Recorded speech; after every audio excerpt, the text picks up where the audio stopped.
You're in Braves country.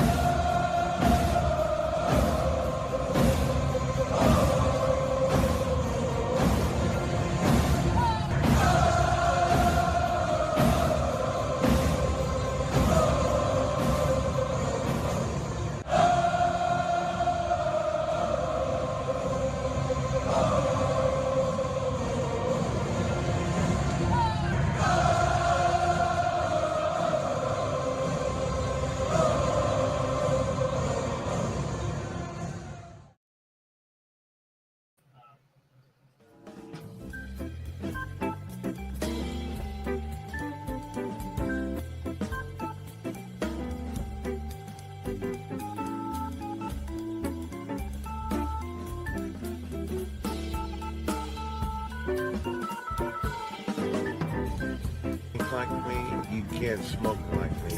So don't try and be like me. Let's party together.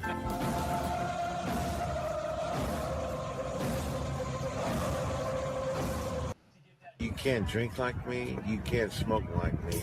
So don't try and be like me. Let's party together.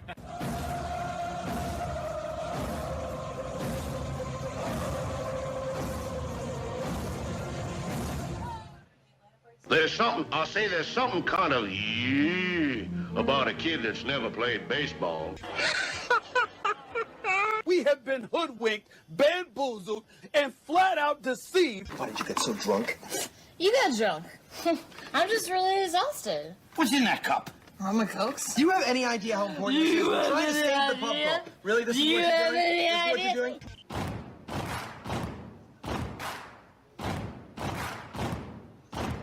Baseball is a beautiful thing. It's more beautiful in an old park. It's asymmetrical and quirky. But even in a dome with artificial turf, it's beautiful. The way the field fans out, the choreography of the sport, the pace and rhythm of it, the fact that that pace and rhythm allows for conversation and reflection and opinion and comparison. In right field, the crowd is tormenting Strawberries, singing Darryl, Darryl.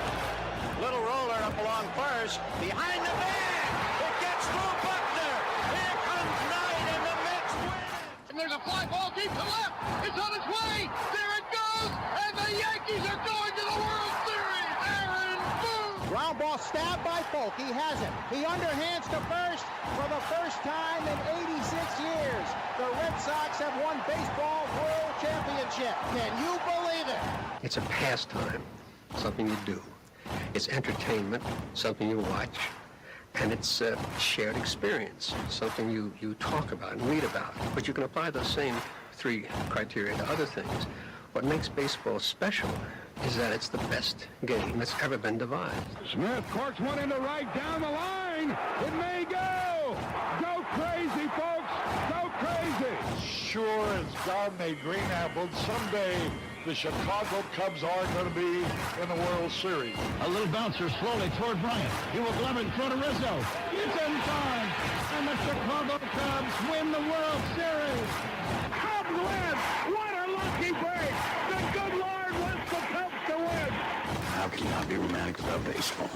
If baseball is about caring, about loyalty and rivalry, Braves fans are on their feet hoping for some kind of a bleeder or a seeing-eye single. Here's the 1-2 pitch.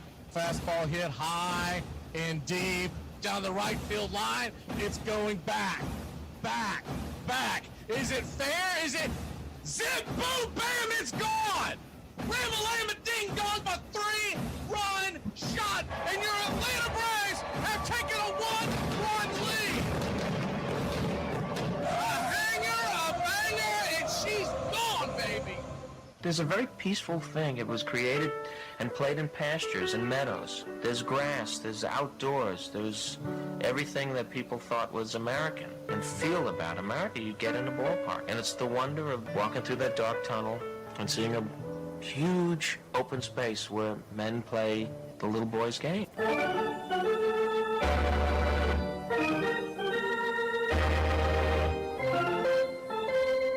I believe in the Church of Baseball.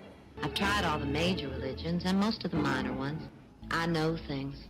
For instance, there are 108 beads in a Catholic rosary and there are 108 stitches in a baseball. I prefer metaphysics to theology. You see, there's no guilt in baseball, and it's never boring. It's a long season, and you gotta trust it. I've tried them all, I really have. And the only church that truly feeds the soul day in, day out is the Church of Baseball.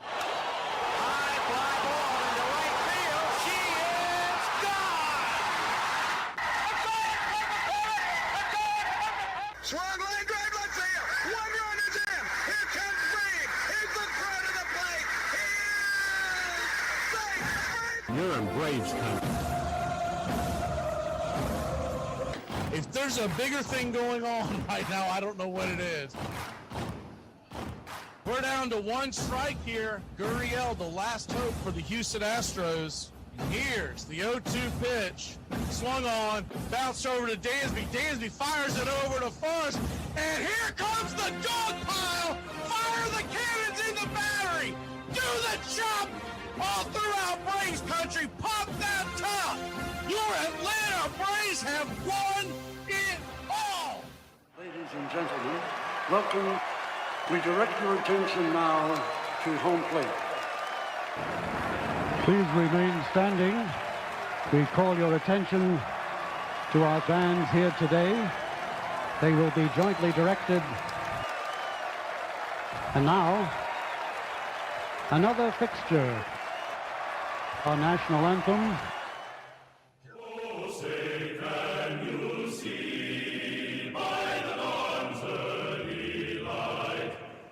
So proudly we hail at the twilight's last gleaming, whose rough stripes and bright stars through the perilous fight, o'er the ramparts we once were so gallantly streaming, and the rockets' red glare, the bombs bursting gave proof through the night that our flag was still there.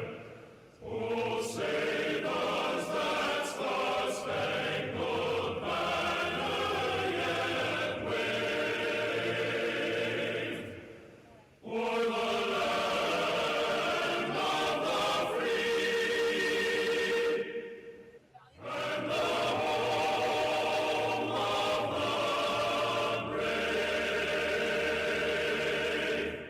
Play ball! At this time, ladies and gentlemen, we'd like to introduce today's teams as participants in this historic game.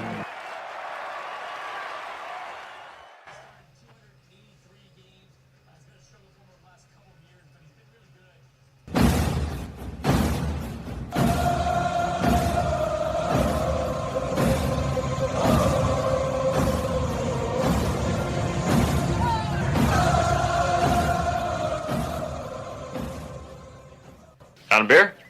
7 o'clock in the morning. Scotch?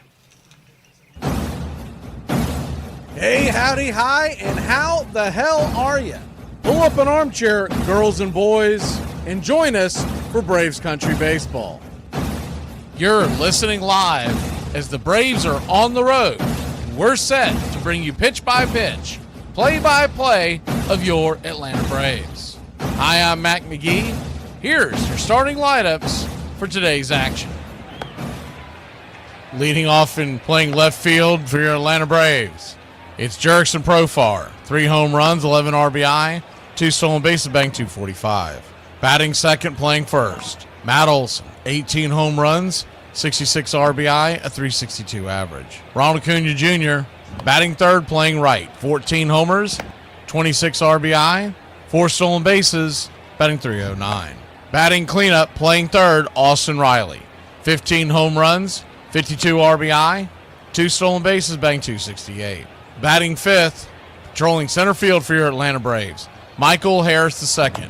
9 home runs, 49 RBI, 12 stolen bases, batting 226. Batting sixth, the designated hitter, Marcell Ozuna. 14 home runs, 44 RBI, a 233 clip. Drake Baldwin batting seventh and behind home plate. He's got 11 home runs, 41 RBI, a 279 clip. Batting 8th, and at second base, Ozzie Albies. 9 homers, 40 RBI, 9 stolen bases, batting .218. And Nick Allen is batting 9th and at short. He's got 18 RBI, 6 stolen bases, batting .228. On the mound for your Atlanta Braves, making his Atlanta Braves debut, it's Eric Fetty. He's 3-10 with a 5.22 ERA, a 1.50 whip, 101 innings, 106 hits allowed, 63 Ks, 47 walks, 14 home runs served. He'll be going head-to-head with Seth Lugo, who's 7-5 with a 2.95 ERA and a shiny 1.09 whip. 113 innings pitched, 99 strikeouts, only 90 hits allowed, and 33 walks, 17 home runs served. Backing up Lugo in the bottom of the first inning, it's Jonathan India. 5 home runs, 30 RBI, a .240 average. Bobby Witt Jr. batting second, playing short. 15 home runs, 58 RBI, 27 stolen bases, batting .289. Batting third, playing first, Vinny P. 17 home runs, 63 RBI, 1 stolen base, batting .264. Michael Garcia batting cleanup and playing third. He's got 10 home runs, 46 RBI, 19 stolen bases, batting .301. Sal Perez is the designated hitter and batting fifth. 18 home runs, 63 RBI, a .254 average. Adam Frazier is batting sixth and in right field. 3 home runs, 24 RBI, 7 stolen bases, batting .255. Furman is back behind home plate and batting seventh. 3 homers, 12 RBI, a .263 clip. Rave is in left field and batting eighth. 3 home runs, 12 RBI, 5 stolen bases, batting .181. Nisbel is in center field for the Kansas City Royals and batting ninth. 3 home runs, 18 RBI, 2 stolen bases, batting .249. Calling balls and strikes behind home plate tonight, it's Scott Berry. Your first base umpire, C.B. Buckner. Woof. Second base will be manned by Adam Beck, and down the third base line, it's Dan Iasona. Game time temperatures here in Kansas City at Kauffman Stadium are 94 degrees, blowing out to left at about 4 miles an hour. Your Atlanta Braves are plus 122 on the money line. The over-under is 9.5. Our pick to click tonight, there's a couple routes you could go. We'll take Matt Olson. He's 3 for 5 lifetime versus Seth Lugo with a home run, 2 RBI. Ronald Acuna Jr. is also 6 for 12, batting .500. He's got 4 RBI, 3 strikeouts, no home runs. Riley does have a home run, but he's 2 for 11. The rest of the numbers in the lineup versus Lugo are not great. If the Braves are going to win tonight, they're going to have to put some runs on the board, because you can't expect Eric Fetty, who we're picking up off the trash heap, to do a whole lot tonight.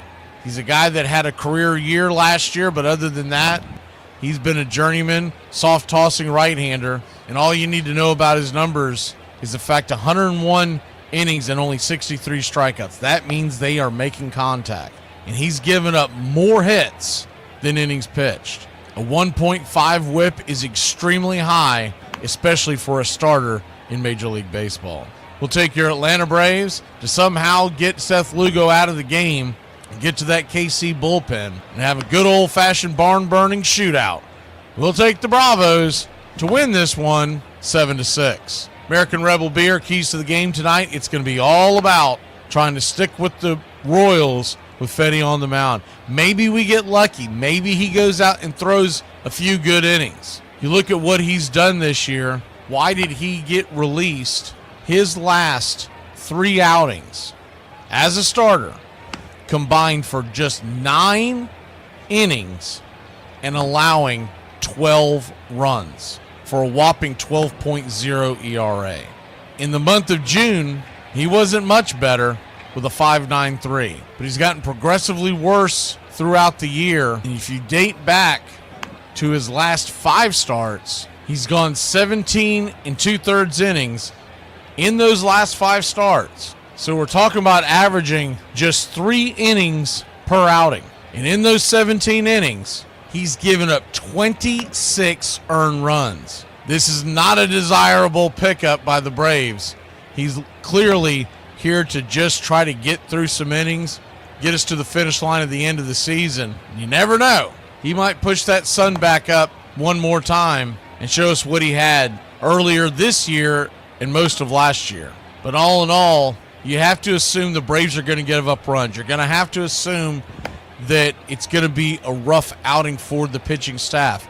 That most likely, if they're trying to win this game, Fedde's going to get pulled at the very latest the second time through the lineup, which means the bullpen's going to have to shine, which means they're going to have a clear game plan on who they want to go with as a swing, as a piggyback, because this is almost like having an opener starting for you with the ability to go deep, but not the stuff.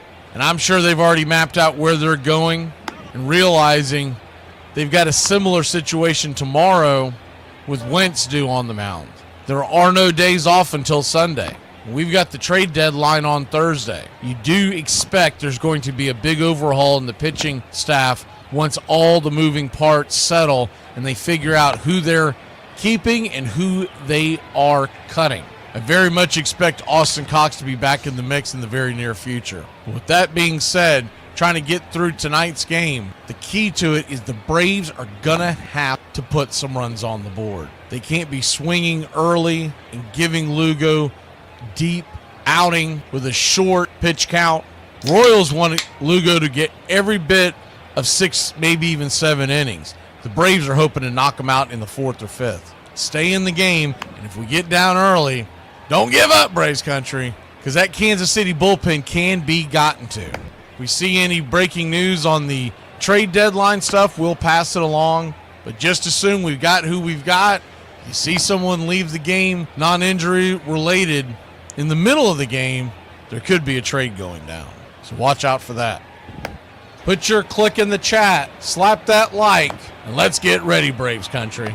We'd like to thank everybody for choosing Braves Country Radio, and a special thanks to all the country club members. Please like on your way in and subscribe, set those alerts, and share Braves Country Radio to help build the crowd so we can continue to bring you the classic call of Braves Country Baseball. Well, it's about that time. Grab you a cold one. Find you an armchair. Atlanta Braves Baseball right here on Braves Country Radio.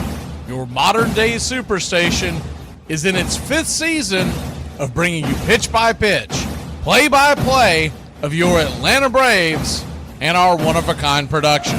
Take us anywhere you go for over 170 Atlanta Braves ball games. Please like and subscribe today. Join the Country Club. Thank you to all the Country Club members. You help support Braves Country Radio. Get this bus moving. Stop. Come back. Too late. Roll call! Yeah, roll call! You're in Braves country.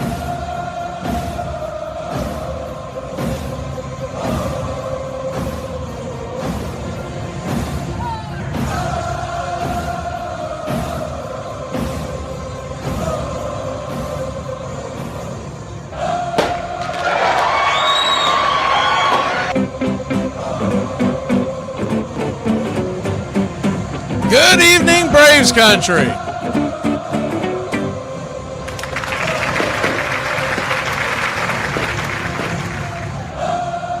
Thank you for the contributions. We got Jason Up and Adams, John Shealy, and Brian Andrews all joining in here. So we're going to try to hit them up all here at once before we get going.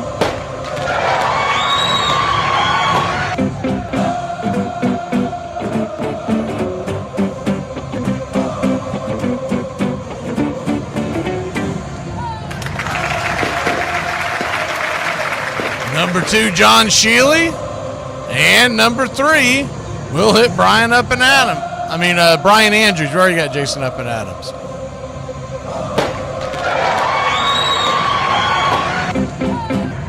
Appreciate the support on the channel.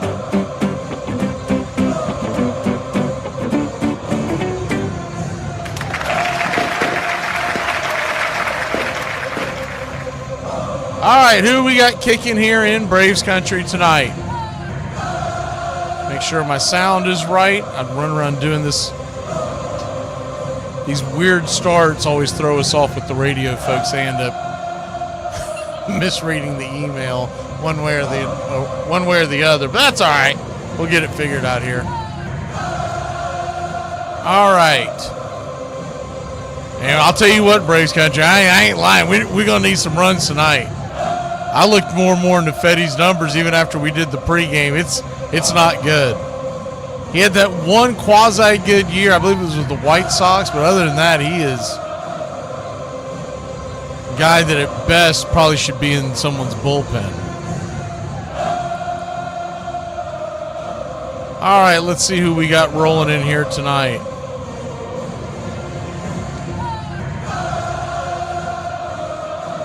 Go back as far as they'll let me go back here on this feed. All right, Justin Green. Justin Green's in here. Mark, Ricky Ricardo, Country Club member. Good to see you. John, Country Club. Nathaniel Brooks, my man, Country Club. Jason Up and Adams, Country Club. Tree Nug, Country Club. George Pearson, Country Club. B.A. Baracus, Brian Andrews on the Country Club. What you talking about, Willis Mathis in the Country Club tonight?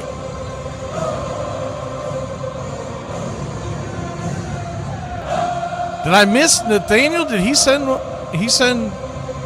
too? I don't know why it didn't register. It's showing in my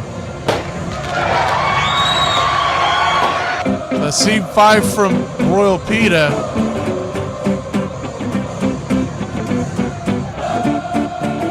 I don't know why it didn't show up on my thing, but I see it on the other one. Oh, never mind. That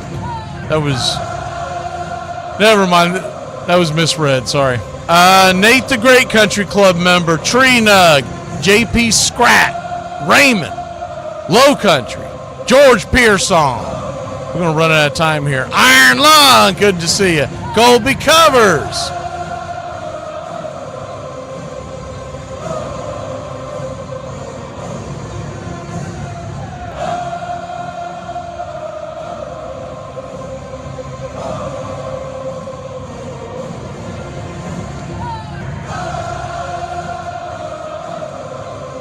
See who else we have in here tonight. John Shealy. I think we already got you, John, but I'm not sure. Mark Ricky Ricardo. Lucy, he's home. James Fisher. Gary the Real McCoy. Timmy Powell. Everybody loves Raymond Lovelace Country Club. Flooded in here tonight. Uncle Charlie Fritz. There you are. Assuming Edward Spry's in here. And for some reason, everything just kind of zipped out on me. So if we missed you, there's Kay. So if we missed you, go ahead and give us a shout. Other than that, we'll be back in a flash here on Braves Country. Pitch by pitch, play by play of your Atlanta Braves. Hey, Braves Country, Mac McGee here for American Rebel Beer. America's patriotic light lager, all natural ingredients. Stand tall, be proud. The perfect beer to celebrate life, liberty, and your pursuit of the American dream. America's patriotic light lager, offering a crisp, clean, bold taste. Perfect beer to celebrate life, liberty, and your pursuit of the American dream. A beer with only 110 calories that tastes like a full-flavored beer and celebrates like freedom.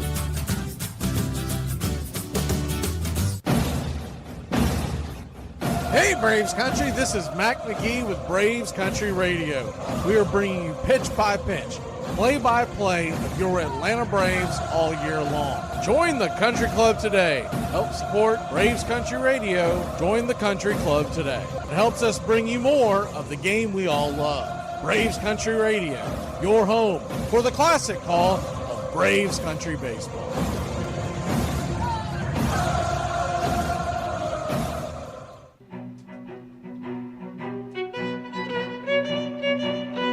Hey, Braves Country, Mac McGee here for American Rebel Beer. From the mountains to the prairies to your pint glass with white foam, we're bringing back beer with a backbone. All that matters in our brew is taste and a touch of American excellence. American Rebel Beer, born in the USA.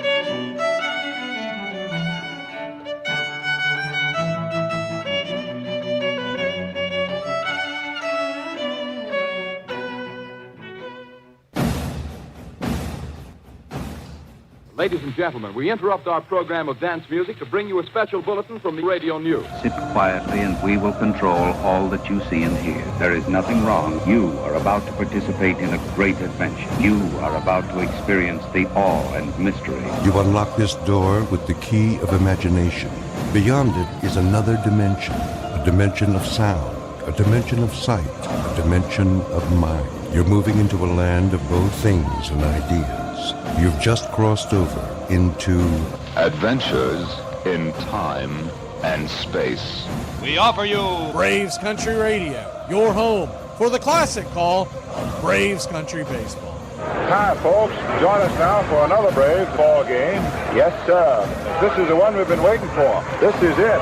This makes you feel like it's spring and baseball, no more measles, and free tickets to the circus. You're in Braves country.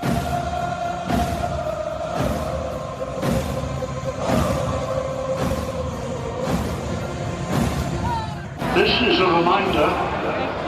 Disorderly conduct will not be tolerated. Please respect your fellow fan and refrain from any unruly behavior. Failure to comply with these guidelines will result in ejection.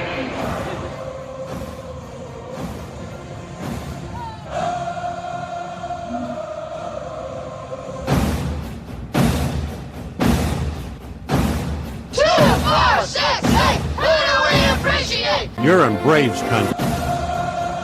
All right, Braves Country. Atlanta Braves set to take on those Kansas City Royals. Hope y'all are having a great night here in Braves Country. Appreciate you spending your Tuesday night here in Braves Country. We may not make the playoffs this year, but let's make everybody else's life miserable, right? We got a second, so I'm going to hit the out-of-town scoreboard for you real quick. Need to reload it. Found a much better scoreboard that doesn't have all the bells and whistles, just gives me the scores. They're in the top of the fourth in Baltimore, and the Blue Jays lead the Orioles 1-0. Orioles took game one of that doubleheader today, 16-4. It was 108 degrees on the field in Baltimore, and they decided to play a 12:30 first pitch. What? And somehow the Orioles won. You think the team that's in it, the Blue Jays, would be the one more motivated. Guardians, Rockies, they're in Ohio. It's 5-0 Cleveland. Diamondbacks are in Detroit, and they're up on the Tigers 2-0 in the bottom of the third. Tampa Bay Rays, they are in the Bronx, blanking the Yankees in the second 2-0. Same thing with the Dodgers and Reds in Ohio. LA leads Cincinnati 2-0 in the second. Just about to start, along with the Braves and Royals, 7:40 first pitch. You've got Phillies and White Sox. Cubs are at the Brewers. Red Sox are at the Twins. At 7:45, the Marlins are at the Cardinals. And in the 8 o'clock hour, the Nationals travel to Texas to take on Houston in the Astros. 9 o'clock hour, you got the Rangers at Angels, Padres hosting the Mets, and the Pirates at the Giants. And the late night dip, you got the Mariners at the Athletics. 10:05 first pitch, that's your late game. Getting some weather around here. I don't think we're going to be in harm's way, but if we lose you, that's what happened. We have upgraded in the studio. We have a backup Wi-Fi, but that's not going to help us if we lose power. So we had so many problems with the freaking Wi-Fi. We got backup. I don't know if it's worked yet, but I know we haven't had a bump in the road. We were having a lot of bumps in the road with Comcast recently, so we got a backup. And appreciate everybody who supports this channel, because that helps to go that way for that, for us to be able to bring you that kind of stuff. But as far as the power's concerned, it would take quite a big generator to. We might get that worked out by next season, but as of right now, we're in the hands of the electric company, the local electric company. Looks like a pretty day in Kansas City. there is a pretty good threat of rain tomorrow afternoon in Kansas City, and the Braves and Royals are scheduled. And I'm hoping that it misses, but you would think the two would get together and say, hey, let's meet up an hour or two earlier to get the game in. But we'll see how it plays out. Every great once in a while, teams will do that. And on a getaway day, you'd think everybody would be willing to do it. Kansas City Royals are wearing their home whites top to bottom.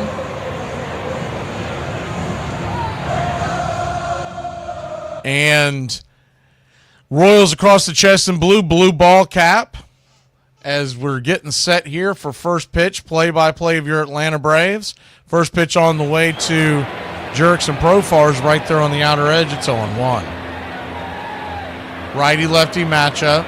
We'll set the 3D here in 1 second. Wait for it to cling in. And just like that, the Braves lose their feed, so we'll see what happens here. Luckily, I've got the other one. The 1-1 pitch swung on, lifted deep into center field, going back on the track, making a catch at the wall for a loud out number 1. Trying to bring in the 3D right now. It's been jumping on us the last 15, 20 seconds. There it comes.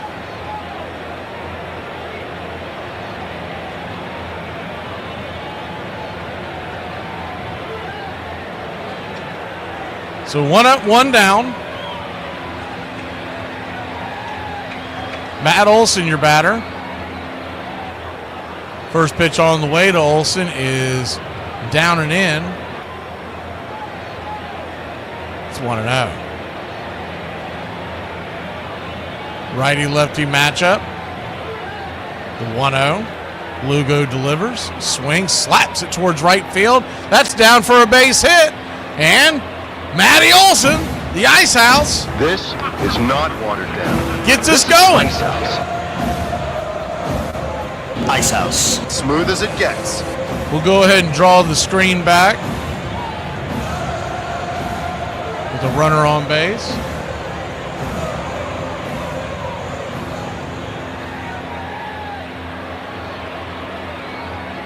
Olson at first, Ronald Acuna Jr. at the plate. I don't know why it's back there, so let me try this again. There we go. First pitch on the way to Acuna is down and away for a ball. It's 1-0. Sun's still setting here in Kansas City, so then on your screen it shows a dark sky. The sun is still out as the 1-0. Down and away, 2-0. Left to right across the outfield tonight for the Royals. It's Rave, Isbell, and Frazier, Grichuk, and Melendez getting the night off. Around the horn is the 2-0. Swing, pops it up. Out of play, 2-0.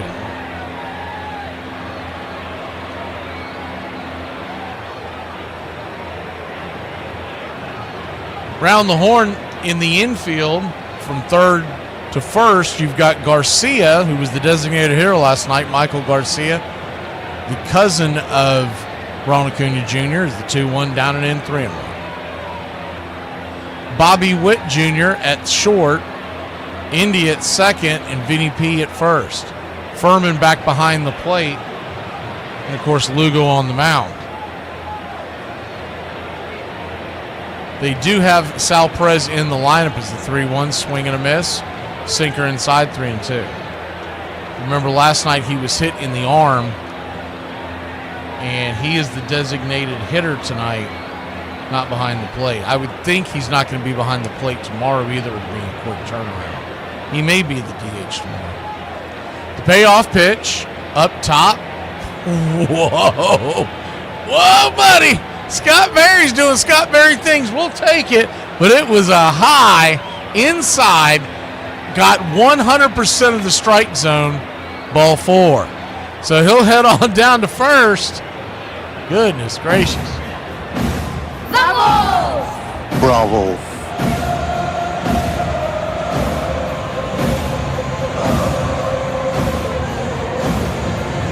First pitch on the way to Riley is swung on and fouled back. It's 0-1. That pitch, 100% of it got the zone on the top corner. I think it was the way the catcher framed it and threw him off, but it's still no excuse. The 0-1 swung on, chopped hard on the ground. The third, it's going to be a 5-4-3 double play. Austin Riley knocks us out of the rally. We got 2 on, but no runs for it. We'll be back in a flash. The Eric Freddie error begins. If anyone cares, I now identify as bacon. 73% fat and salty as When people ask me, how'd you get so funny? I say, it's the same way I get so much volume in my hair. It's all the damage. I'm quitting the internet.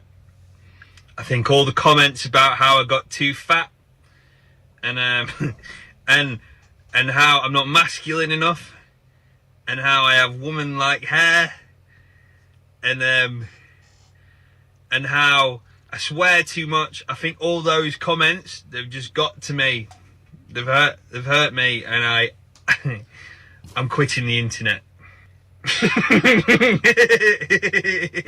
I'm a dreadful liar, but I'm back. I'm back. Who was the best trash talker you played against? Larry Bird. Everybody says that. He's the GOAT. He's the best trash talker ever. He is the GOAT of trash talkers, Bird. Y'all, am I tripping, or does it seem like these mosquitoes nowadays be pulling your socks down so they can bite you? Circle of bases, and all the guys are happy, you know. Mickey's still standing down by the bat rack. He wasn't smiling either. He said, "Hey, Blanche." I said, "Yeah." He said, "You owe me a 6-pack." I said, "Oh, man, I'll get you a case." The Yankees had pulled even, and as the game moved into the 9th, Roger Maris stepped to the plate, yet to record even a hit in the series. There's one. It is deep to right field, and that ball is going, and it is gone.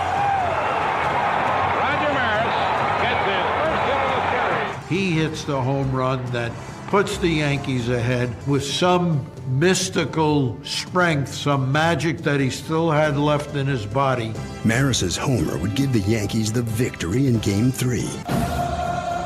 Your home for the classic call of Braves Country Baseball. Well, we'll find out this is the Eric Fetty era or the Eric Fetty error, as the first pitch on the way is fired down Main Street. 94-mile-an-hour sinker. It's 0-1. The 0-1.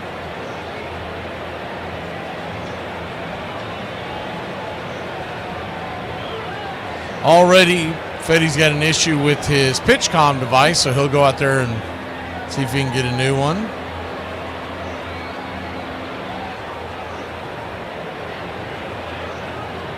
Left to right in the outfield tonight, you got Profar, Harris, and Acuna once again. In the infield, around the horn, nothing has changed. It's Riley to Allen to Ozzie to Olsen. Drake is behind the plate, and Fetty is on the mound. And they're having a heck of an issue here. It's like the second or third pitch comm device they've tried to hand him.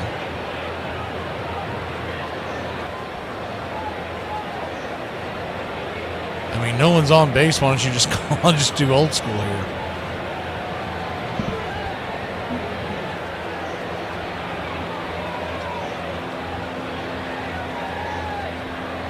They are having quite the issue.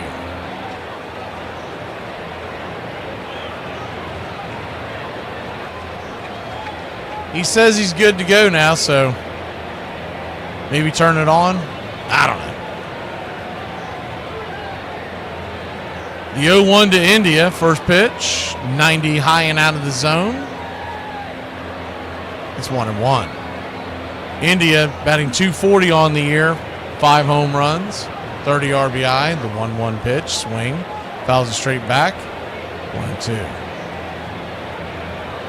The guys in the lineup tonight do not have great numbers against Fetty, but remember, he was with the White Sox in his banner season. And so they would have been division rivals, so they would have gotten the very best of him in his career. The 1-2, outside wide, 2-2. Eric Fetty, they say he's 6'4", 205. He doesn't look that tall, but that is the tail of the tape. The 2-2 popped up high into center field. Harris comes over fighting the sun. He'll make the catch, one away. So 6'4", 205 pounds, 32-year-old right-hander out of Las Vegas, Nevada. Drafted by the Nationals in 2014. Went to college at UNLV. Considering what's going on in baseball, they might want to check and make sure that he's not involved in any of these gambling deals. First pitch on the way is a sinker off the edge to Bobby Witt Jr. It's 0-1. We also saw Clase is gone until, I don't think he's coming back anytime soon. They said paid leave till the end of August, which means we'll see you next year. The 0-1 off the plate, 1-1. He was a guy, the biggest problem with that gambling issue with Clase is the 1-1. Just grabs the outer edge, 1-2. He was a guy everybody was expecting the Guardians to trade, and they would have gotten a haul. He's lights out, unhittable. But supposedly he's locked up in this whole trade scandal. I guess the first guy must have turned on him and dimed him out. The 1-2, outside wide, 2-2. We'll have to wait till all the dust settles on that, but he would have been traded Thursday if this had not came up. The 2-2 count. Swing and a miss. Strike three. Cutter up top. And he would have brought some big time, at least one, maybe two big time prospects to the point where, I mean, it really cripples the Guardians organization as a whole, because that was one of your biggest assets that you were going to trade to kind of reset and probably go get some offense, maybe even a starting pitcher. First pitch on the way to Vinny P is off the plate for a ball. It's 1-0.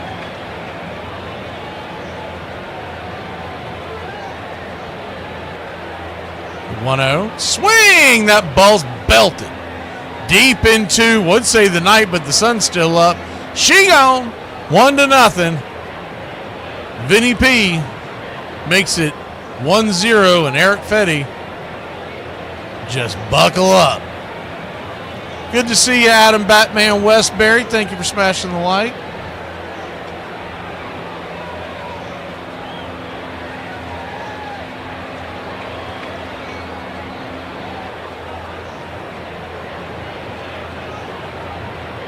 Yeah, they're expecting Carrasco to probably pitch. I hope it's not the Saturday game, but he'll be pitching in the near future. We'll know more after the trade deadline. First pitch on the way is down and away. Sinker, it's 1-0. Don't expect the moon and stars there either. He's well past his prime. Pitch on the way to Garcia. We'll continue to remind you, but he's the cousin of Ronald Acuna Jr. 1-0, swing and a miss. Or 2-0, swing and a miss, 2-1. So a 2-1 count. If you're watching the Braves cast, it's wrong at the bottom. The 2-1, up top, first strike, 2-2. Royals 1, Braves nothing.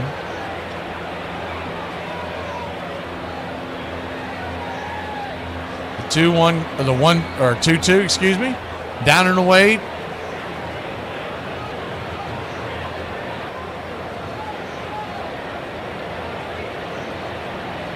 So a full count to Garcia.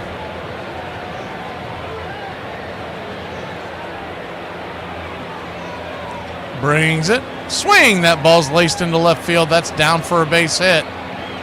And it's a 2-out single for Michael Garcia.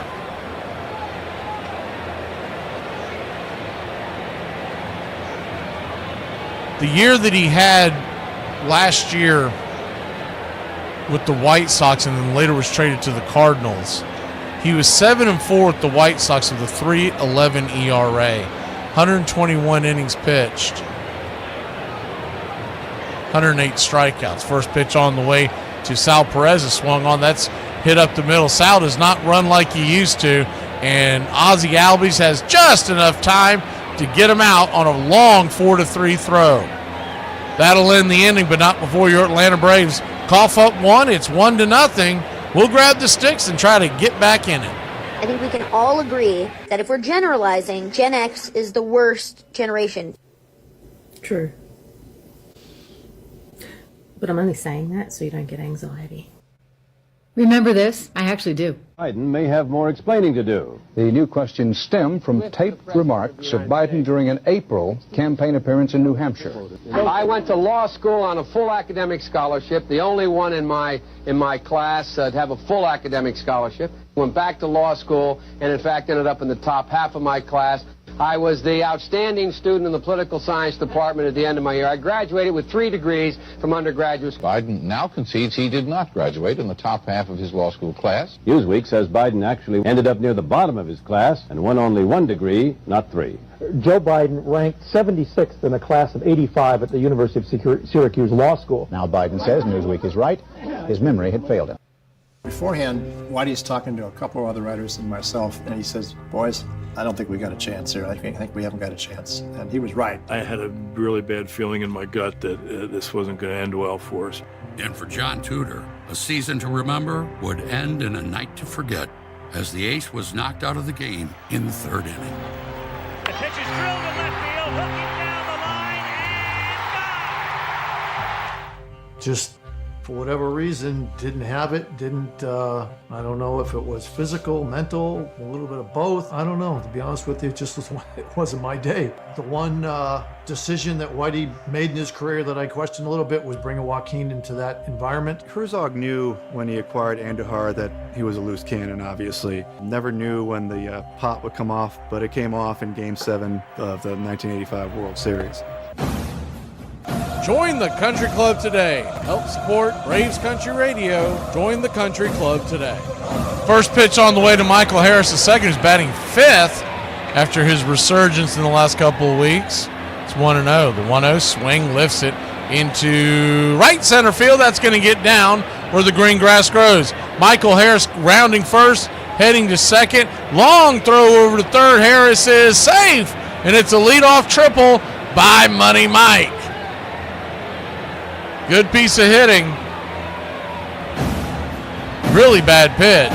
What they know about, but he's taking advantage of it. Keep your game tight. Never know. You know what I'm saying? I got a little razzle dazzle. That pitch was right down Main Street. The difference is a couple weeks ago, he would have popped it up. Instead,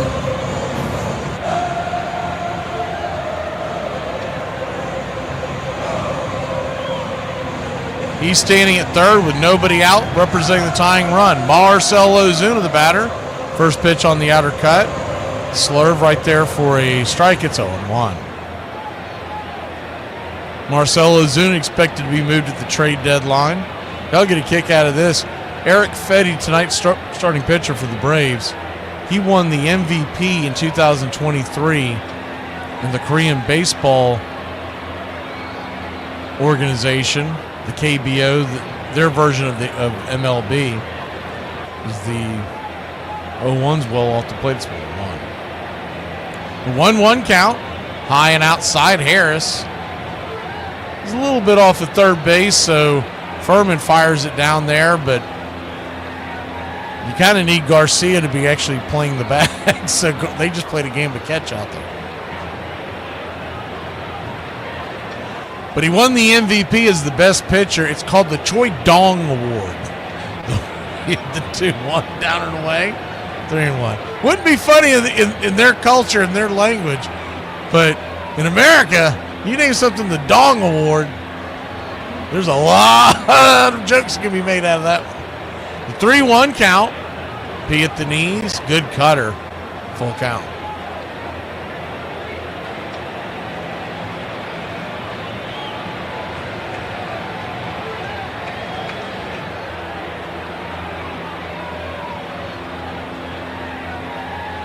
Payoff pitch, swing, slaps it over towards short. They had the infield about halfway in, not quite all the way in. It's right at the shortstop, so Harris will slam on the brakes. It'll be a 6-3 put out, one away.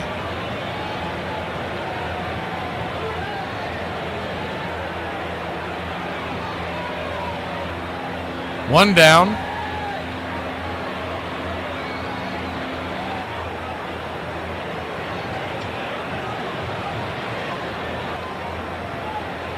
First pitch on the way to Drake Baldwin is right there. Down the pipe, it's 0-1.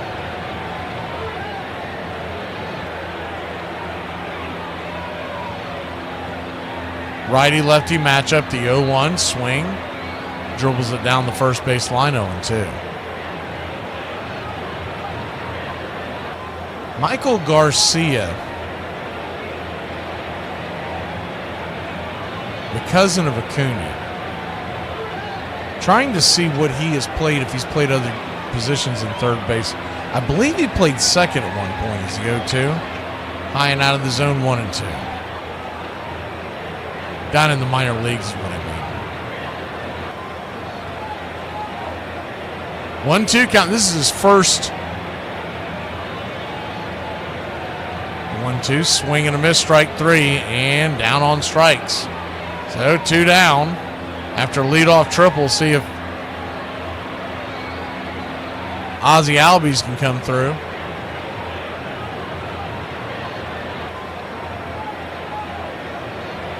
He was up with the Royals for the entire year last year and the year before.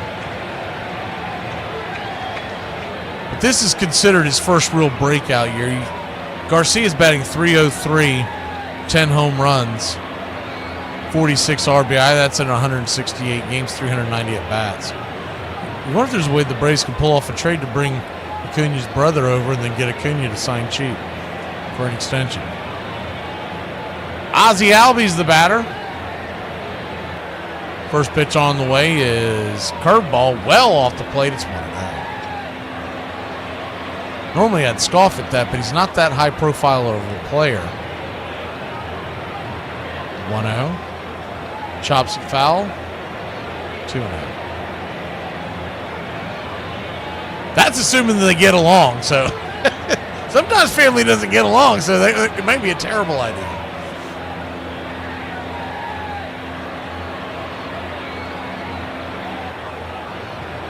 The 1-1 swing, bangs it down the first base line, 1-2.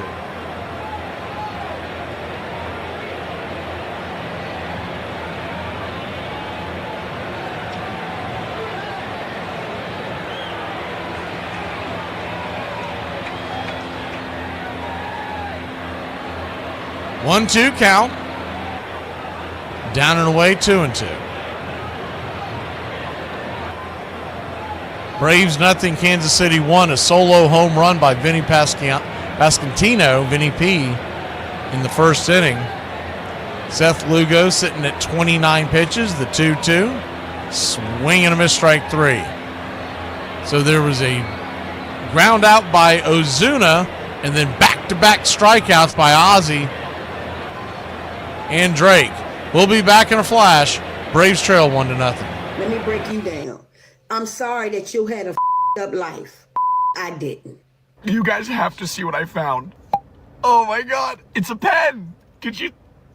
Oh, that's so fun. Imagine signing divorce papers with this. So Suzanne, how are the kids? Oh. I've been seeing some people in the comments talk about how England is better than America.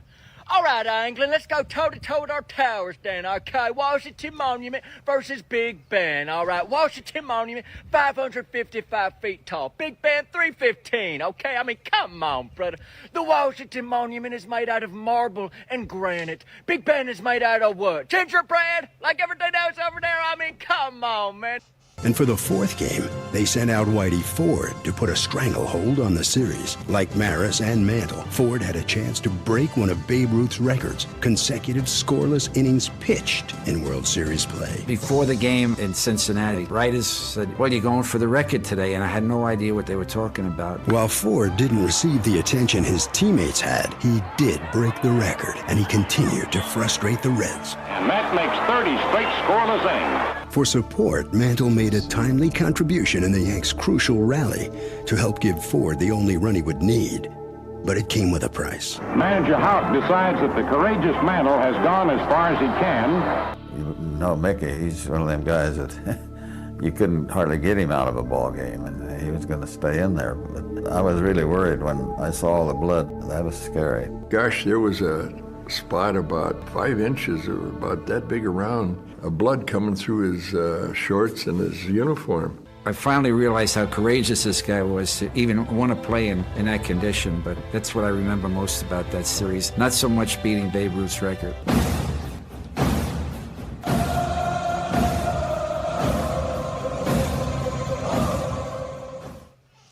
Welcome back to Braves Country Radio. Eric Fetty is your starter tonight. He's given up 1 home run, and here's the first pitch on the way to Frazier. Adam Frazier smacks it into center field, and it's a leadoff single for the Royals. That pitch was right down Broadway. Appreciate the contribution, Charlie.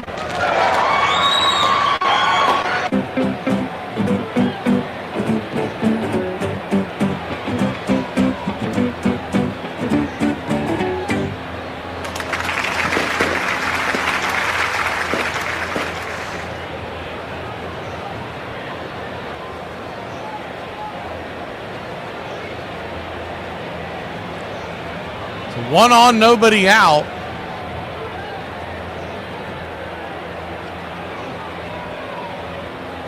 Also, thank you for the Cash App. And I don't know why it took so long, Charlie. They just came through a few minutes ago on my end. First pitch on the way to Furman is swung on and lifted over to left field. So 2 pitches, 1 on, 1 out. F7 in your scorecard. Royals are swinging early and often here in the second inning. Righty-lefty matchup now. Rave, the batter. First pitch on the way is a cutter high and out of the zone. It's 0-1. 1-0, excuse me.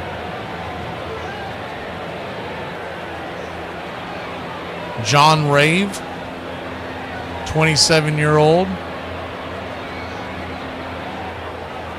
They're going to flip it over to first real quick to keep the runner close by. I'm familiar with most Major League Baseball players, current and past, but this one I have not seen before. John Rave, 1-0. High and out of the zone, 2-0. He has had 94 at-bats in his Major League career all this season in 45 games, so he sounds like he's more of a platoon and maybe a pinch hitter type. Bats 181 on the year and an OPS of just 597. The 2-0 fouls it back, 2-1. It's got to make Isbell feel bad that he's batting below this guy. I thought Isbell was actually handling the stick pretty well last night. He stands on deck.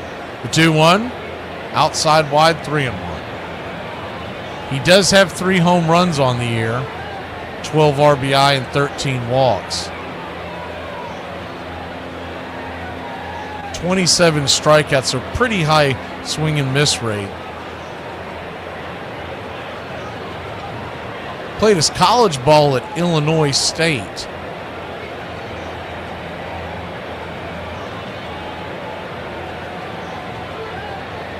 (3-1) in the dirt. Ball 4. So runners on first and second now with 1 out.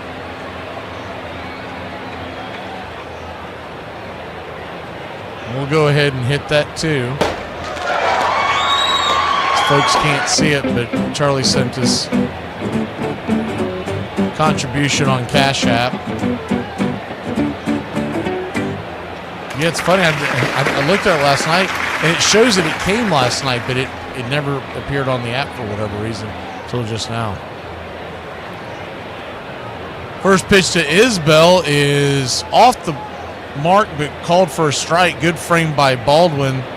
It's 0-1. The 0-1 swing, chopper back to the mound. Fetty throws it to second. Bad throw. Good hold by Allen. So they'll get the force play there. Runners on the corners, 2 outs. No chance of getting the speedy Isbell flying down the first base line. A high, wide throw. Allen had to hold the base and stretch. I'll put it this way for those of y'all who couldn't see it at home. If that play was 1989, 1997, 2002, Nick Allen would be in the hospital right now because he would have gotten obliterated by the runner crossing the base. First pitch on the way is a high and out of the zone, and the runner takes off, and he is going to be just safe, they say. Stolen base by Isbell, who can fly. The throw was a little bit up the line. I want to see if he might have grabbed him on the tag on the as he comes by. Does it look close? He might have got him. We'll see if they were going to challenge this. I don't know if they've got the angle to. Oh yeah, they got him, but they're not going to challenge it. That's not the guys in the dugout. That's the knuckleheads that are running it in the booth for Atlanta, because you got to rely on what they see, because you don't have a very good view from the dugout. So a 1-1 count, runners on second and third, 2 outs. The pitch, swing, that ball's lifted high and deep. Is it deep enough? Going back on the track, and it's going to go off the wall. Profar, I think he might have lost it in the sun. 2 runs will score, and it is an RBI double for India. I know people are going to kill him on X and Twitter and everywhere else, but the sun is blasting you in the face as you're trying to climb the wall. I will say that's a play that Harris or Acuna, they're probably going to make. He just misread it, and it was over his head. Eli White's going to make that play, but at the same token, it depends on how you look at it, because the ball was smoked, so whose fault is that? But a 3-0 score. Bobby Witt Jr., the batter. The 0-1 turns into an 0-2 as a sweeper swing and a miss. We knew this about Eric Fetty, though. They were going to tag the ball. He does not have many strikeouts to his name. What was the number? He was just over 100 innings and 60-something strikeouts. Is the 0-2. That ball's roasted up the middle. It's going to be 4-0. Throw comes to second base. Whittle slam on the brakes, but it's an RBI single, and the Royals lead it 4-0. Hard grounder up the middle.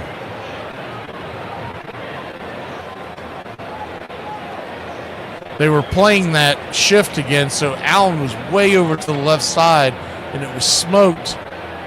Call it 10 to 12 feet left of the second base bag. So right about where your shortstop would normally play, but he was so far over left he couldn't get to it. First pitch on the way to Pasquantino is a sweeper right there. On the outer track, it's 0-1. What drives me crazy the most about these shifts is that you see these balls that get hit up the middle like that for base hit is the 1-0. Right there for a strike, 1-1. Pasquantino, by the way, hit a solo shot his last time up, so you got to be aware of that. 1-1 count. Runner on first, 2 outs, 3 across. The pitch, swing, chops it hard over to second. Ozzie has it, and that'll end the inning. But not before the Royals put 3 on the board. We'll be back in a flash here on Braves Country. December 3rd is Admission Day for Illinois, which became the 21st state in the Union in 1818. Originally home to a confederation of 12 to 13 tribes, Illinois boasted the largest pre-Columbian Indian city and pyramids north of Mexico at Cahokia. The French arrived in the 17th century, followed by the British, then Americans, who carved the state out of the Northwest Territories under the famed Northwest Ordinance. Today, Illinois produces 90% of the country's canned pumpkins. Chicago is the U.S.'s 3rd largest city and home to the first skyscraper built in 1885. Known as the Land of Lincoln in for our first Republican president, Illinois is now run by Democrats. Chicago is called the Windy City not for strong prairie winds, but for gaslighting politicians full of hot air and corruption. Based on convictions, Chicago is America's most corrupt city, with Illinois' second most corrupt state. 6 of the last 10 governors have been indicted, 4 sent to prison. 6th largest state by population, Illinois is now losing 100,000 residents annually due to some of the highest crime and tax rates in the country. With the worst gerrymandered voting districts in the U.S., fixing it is going to be hard. Andujar angry with Dinkinger. Now he's about ready to get tossed out of the game, and somebody better step in a hurry. Things are really getting very heated now, and out of the dugout they come. Whitey's gone. You can see that coming. And Whitey gets thrown out of the game before Andujar gets thrown out of the game. So the whole thing just implodes, it explodes. The whole game is over on every level. The final score was 11-0. A brutal way for St. Louis's dream season to come up short. And the Royals pour out of the field. The Kansas City Royals are the champions of baseball. It was the best team I was on by far, and it just had such a horrible ending. And that one day, in my mind, that's all I think about is just that one day. I don't go back and think about all the good days. I think about the one bad. Hey, Braves country, I'm Mac McGee. Join us for Pitch by Pitch, Play by Play, the classic call of Braves country baseball. Let's get some runs, Braves country. First pitch on the way to Little Nicky. Nick Allen is high and inside for a ball. It's 1-0. We'll get behind the plate so you can see what's going on. 1-0. Swing and a miss. Cutter up top. 1-1. I don't know why the one guy wanted to see it behind the plate the whole time. Maybe I'm wrong, but I feel like when nobody's on, it's 1-1. Swing, fouls it back. 1-2. There's much more action going on the screen with the pitching, and there's just no way to change it during the play. We've tried it. It locks itself up and waits till the next play. 1-2 count. Caught looking, strike 3. Allen doesn't like it, but this has happened routinely over and over with him. Him trying to work his way aboard, and I get that, but with 2 strikes and you're Nick Allen, you got to swing at anything close, and that actually hit the zone.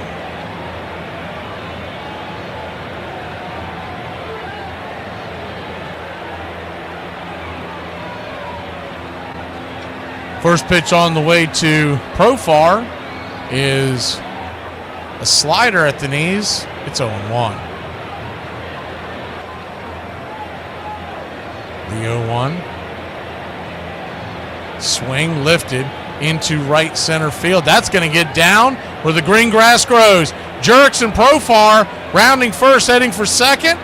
And it is a 1-out double by the Jerk Store. Profar, pro good, baby. Jerk Store, Cole. They're running out of you. It's smart. It's a smart line, and a smart crowd will appreciate it. And I'm not going to dumb it down for some bonehead mass audience.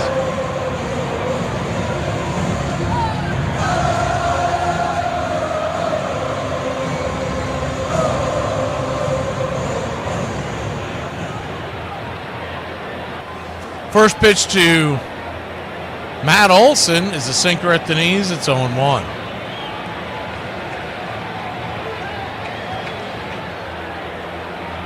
The 0-1. You think this is bad, wait till Cookie Carrasco joins the rotation later this week. The 0-1 swing. Fouls it down the line. He hammered that one. That thing's gone if it stays fair, but it was plenty foul.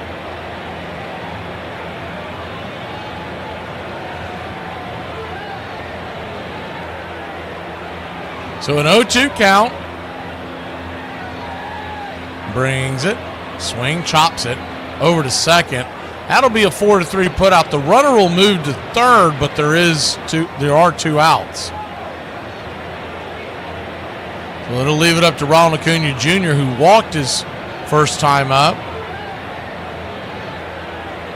Riley stands on deck.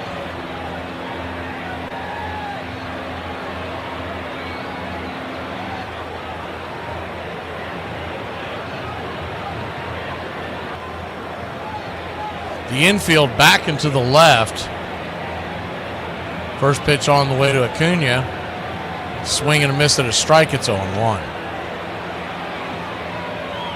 Good size hold there on the right side. When Acuna's swinging the bat, swinging the bat well. He's normally shooting for that right side. As the 0-1 swing dribbles it over to short, and that'll end the inning. 6-3, high throw, but plenty of time. As Acuna was kind of doing a Sunday stroll down the base paths. We'll be back in a flash. Braves trail 4-0. Middle of the order due up for the Royals.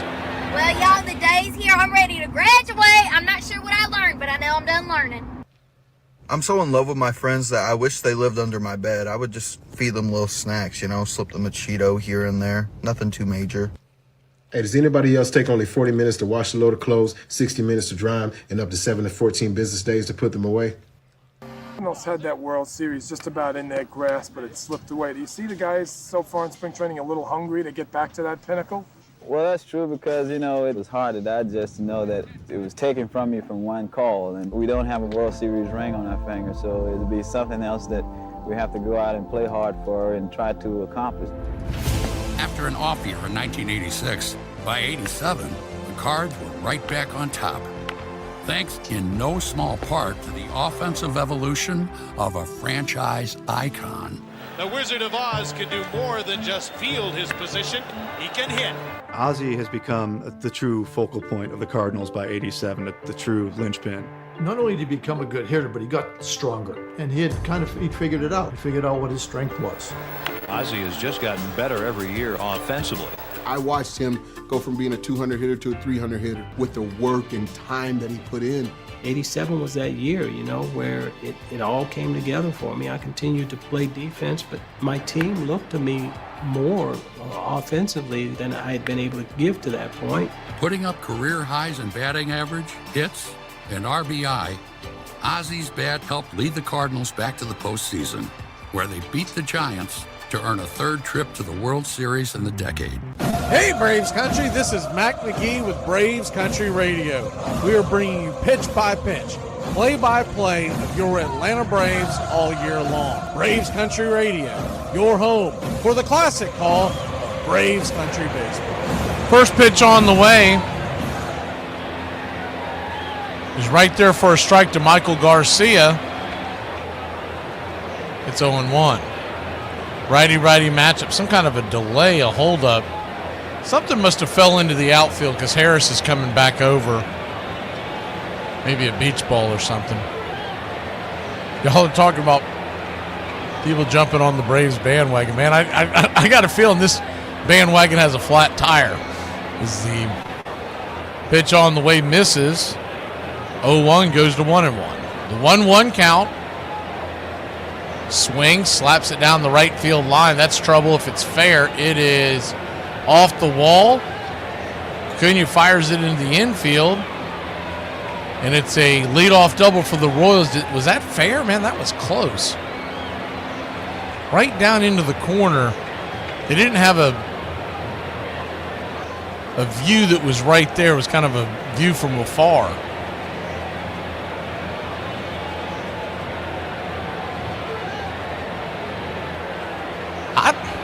I still don't think it's fair, but I'd have to see something. Looking at the replay, they're finally showing on the Kansas City side. That thing is not a foul ball. I mean, a fair ball. That's foul. Only the Royals have figured it out, the Royals broadcast team.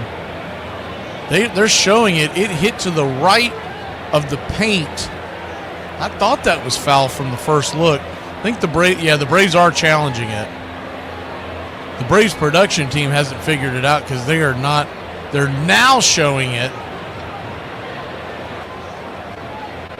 KC was on it. But then again, we've gone through this last few years. The out-of-town production team, I'm convinced, is normally doing WNBA games. They don't know what they're doing. Runner at second, nobody out. Yeah, our bandwagon, Charlie, it's either got a flat tire or we've been held up by a stagecoach. We are not allowed to pass.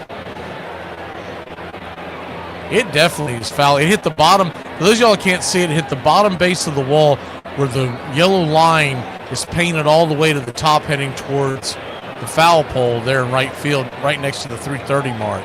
And it hit the wall at the very base of the wall just to the right of it. It's crystal clear. I don't know what's taking so long. I get it that it was called fair. There's one view that I'm looking at now from Kansas City's perspective that shows it, and you could think that could be a fair ball. But if you look at the main view and not the distorted view that they just showed, that is absolutely a foul ball. Whether we get the call, probably not. And here comes the call from the crew chief,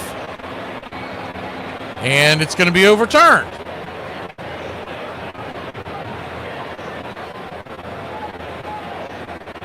So, not a leadoff double for Garcia.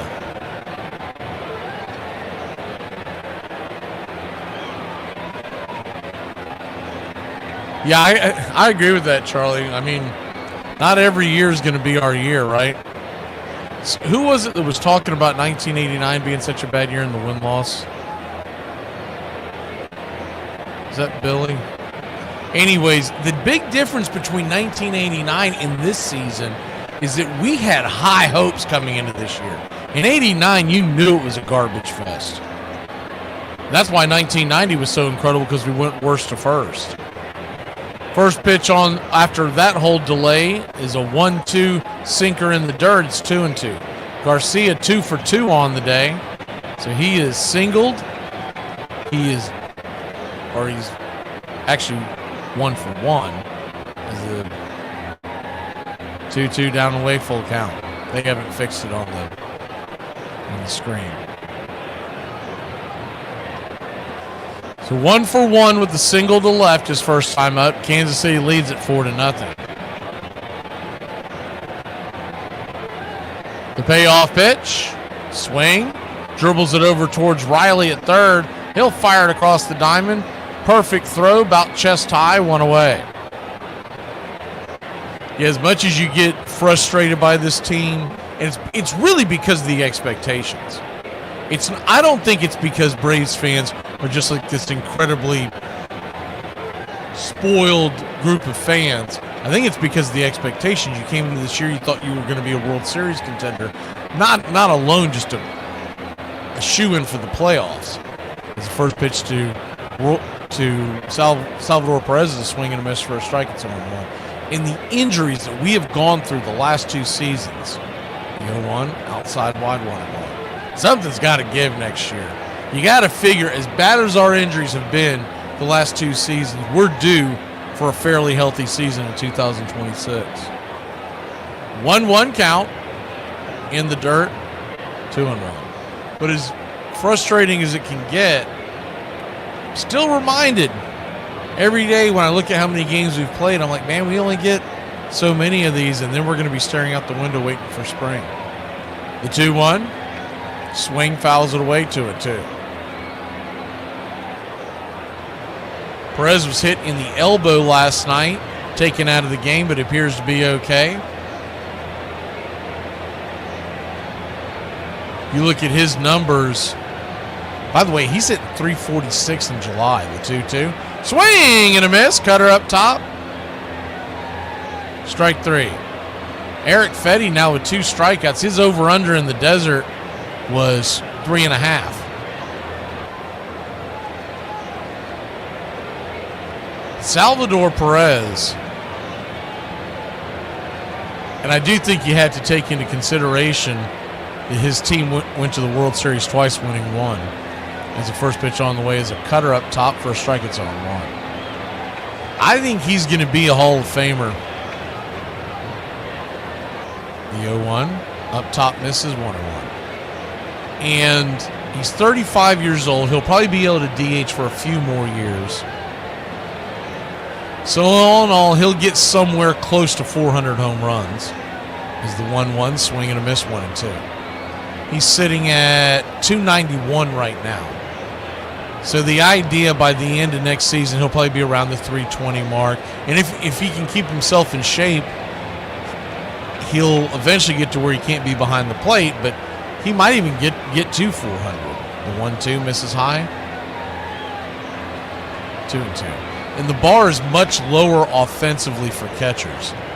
So if he can just have a couple of solid seasons, he should be a shoo-in for Cooperstown. The 2-2, check swing. Did he go around? He did not. I don't think he's going to be like an overwhelming vote. He may not even get in the first time, but he'll get in. His career RBI total is creeping up towards 1,000. 3-2, bangs it foul down the line. We'll do it again. He's always been a solid catcher, and once again won the World Series with the Royals in 2015 when they knocked out the Mets. And, of course, they just fell short in Game 7 against the Giants in 2014. The payoff pitch from Fetty. Swing. Slaps it over to second, and that'll end the inning. So Fetty puts a 0 up on the board. Keeps the Braves still hanging around. Riley will lead us off when we return. Let me tell y'all something. The best advice you will ever receive in your life will come from a crackhead. And I live in Florida. Our crackheads are top tier. They are built different, so I know firsthand. I was just at the convenience store trying to get some ice, and the guy going in front of me was arguing with the crackhead outside, was yelling at the guy, "Stop staring at me because I'm a crackhead. This could be you one day." So the guy said something like, "And I don't do crack." And then the crackhead was like, "Well, you do something sagging skinny jeans with a belt on." Now I'm howling. Rule number 1 of interactions with a crackhead, you never amp them on. Now he yelling after the guy in the store. He was like, "Why didn't you hold the door open for the fat bitch?" Now I want to go cry in the car because what the did I do to the damn crackhead? So as I'm coming out the store, he's like, "I think I upset you, and I ain't mean nothing by what I said. You know, the weight looked good on you." Oh, so I was built for the crackhead gaze. My mental health is doing numbers right now. The Japanese X-Men called Sunfire. Sunfire. They don't say it like that. What's a weird tick that you have when you're nervous? I don't have any weird ticks. There's a strange ladybug in my backyard that won't quit staring at my deck. Like Maris, Mantle had given the Yanks just enough. In the 5th game, New York would have enough without him, as they exacted their revenge on Joey J. Deep to right field, and it is gone. Jay, so effective the last time, is shaken up. The Bronx Bombers knocked Jay out in the 1st inning and routed the Reds, taking the series in 5 games. And it's all over. The Yankees win 13-5, and once again are world champions. Why did you think of this Yankee championship team as the greatest on which you played? I'd have to go along with that. We had the long ball this year, more than any team has ever hit. The series capped one of the most remarkable seasons in history and crowned one of the greatest teams ever. Anybody that says there was a better team than that, I'd have to disagree with them. There might have been one as good, but I don't think anybody could ever have been better. Braves Country Radio, your home for the classic call of Braves Country Baseball. Welcome back. Thank you for the donation, Mark. Have to take it off the screen so it took up the whole screen, but I appreciate the sentiment. First pitch on the way is off the plate wide for a ball. It's 1-0. Righty-righty matchup to 1-0. Lugo misses outside wide 2-0. Got some rumbling outside, some thunder. Hopefully we don't get any issues with the power situation. It's supposed to skate past us, but still the thunder that. The 2-0. Outside wide, 3-0. So Austin Riley trying to work his way aboard here to start the 4th. But what I was going to say is that, you know, as mad as I get at this team I'm unbearable sometimes after the games. The 3-0 right down the pipe 3-1. I still think to myself, like, man, we'll be sitting in November going, damn, I miss baseball. Because all this will be a memory. Like you'll be like, all right, let's turn the page. A 3-1 swing, pops it up underneath that one. Wick calling off both the third baseman Garcia and the left fielder Rave. And that'll be F6 in your scorecard, 1 away. That was a pitch right down Main Street for Riley. He just got underneath it.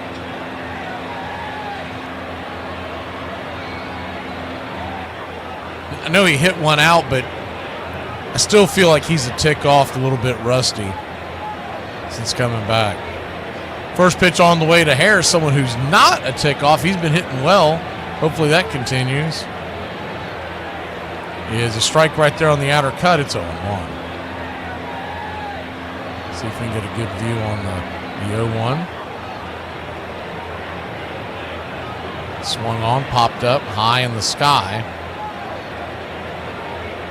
Shallow center field, F8 in your scorecard, 2 down. That's what he was doing for the majority of the year. 2 down. Marcelo Ozuna will be the batter. Ozuna 0 for 1 with the ground out to short last time. Braves have missed a couple of golden opportunities to score in this game. That was one of them. The first pitch on the way is off the plate wide, 1-0.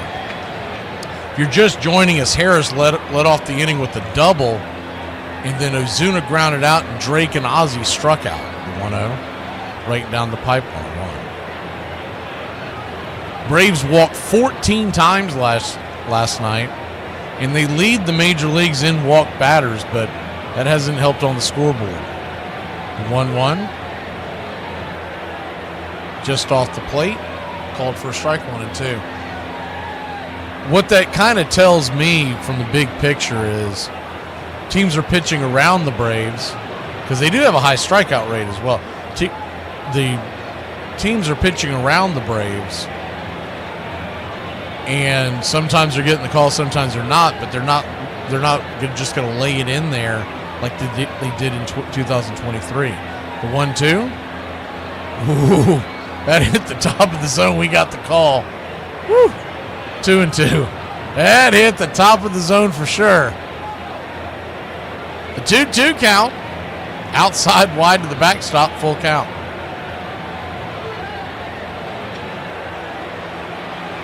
Infield playing back and to the left. Marcelo Ozuna. 14 home runs on the year. Most likely going to be wearing a brand new jersey come Friday. The payoff pitch. Down and away, ball 4. So he'll head on down to first. I'd also say that one of the reasons why we lead in the walks department is if you got good power hitters like Ozuna, who's pretty patient at the plate, Olsen, who they pitch around, you see that all the time. Acuna, well, what a lot of teams are doing is they're picking their poisons, and they'll walk an Ozuna to make sure they don't give up the solo shot. First pitch on the way is a 4-seam fastball off the plate. It's 0-1.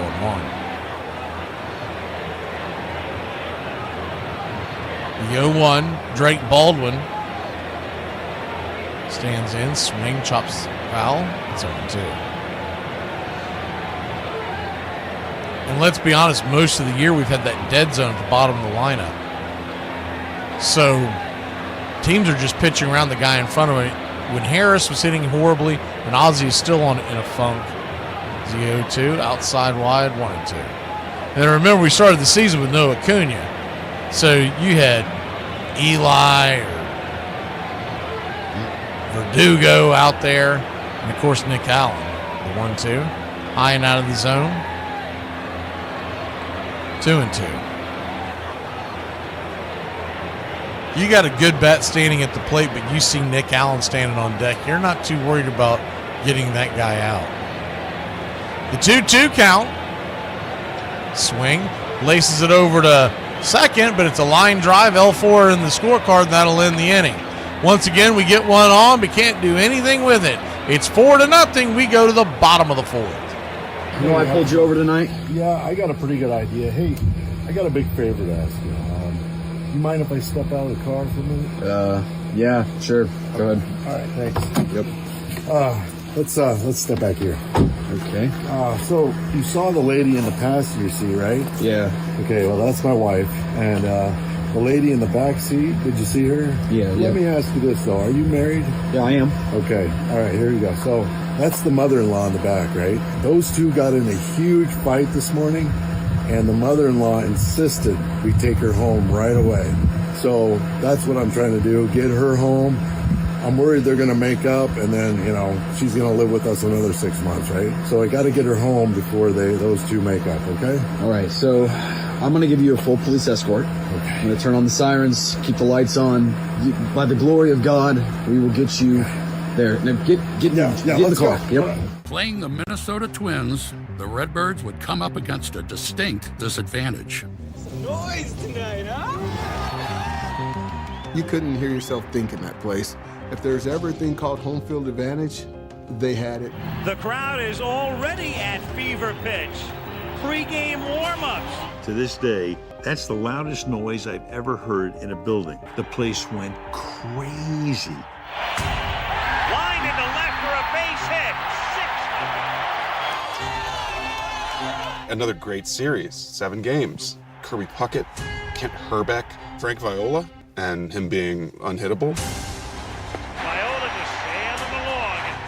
They had a pretty stacked team, and we gave them a pretty good fight. But sometimes the cards aren't in your favor. The Gaetti, for the first time ever, the Minnesota Twins are the world champions.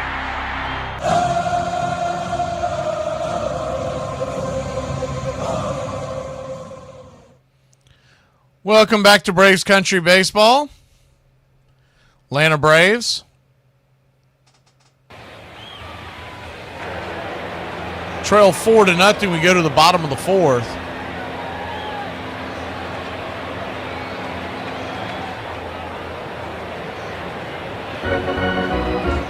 Eric Fetty, the pitcher. First pitch on the way is outside wide, 1-0. You know, the other thing about this long season is the season's going to end as the 1-0, outside wide 2-0. And as bad as we've been, man, I'm still going to miss all of y'all. So it's just one of those things you're just like, man, can this team just be exciting and score some runs for us this last stretch down August and September is the 2-0. Pops it up high in the sky. 2-1. One down. Nick Allen makes the catch. F6 in your scorecard. Fetty at 59 pitches. The Braves would love for him to eat several innings here. They could get him into the 6th. I mean, that would be a miracle. The way it started. First pitch on the way to Rave is a ball well off the plate. It's 1-0. He walked his first time up. 1-0. Inside 2-0.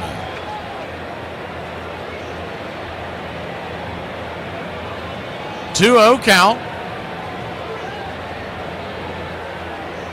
Brings it. Swing, chops it foul. Cutter, 2-1. Standing on deck is Isbell, and then the lineup would turn over. So if he could get a 1-2-3 here, it would go a long way to reaching his goal tonight. The 2-1. Swing, chops it foul. Got a piece of Drake Baldwin's leg, but I think it got most of the padding there. 2-2. I don't know why those catchers don't come out in some kind of futuristic armor. Almost look like a knight, but a little more bendable. The 2-2 count. Down and away. Full count.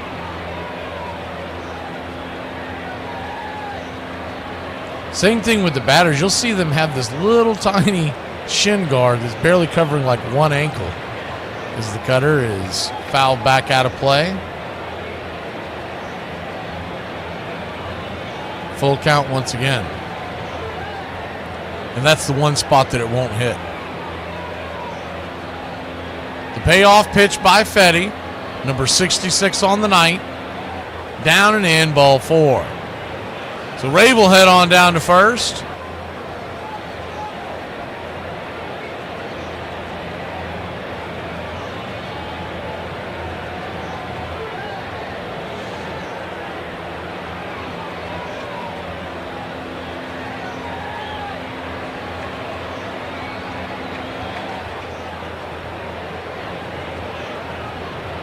One on, one out, and Kyle Isbell,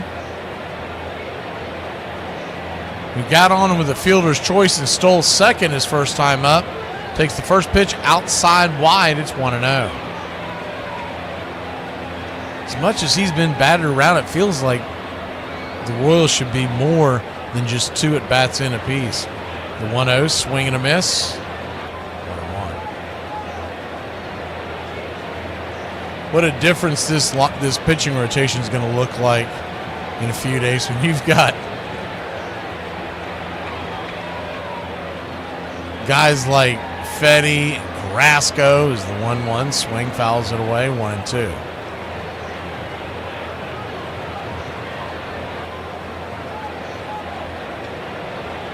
Heck, I wouldn't surprise me if Dane Dunning gets in the mix before it's all said and done. Bryce Elder.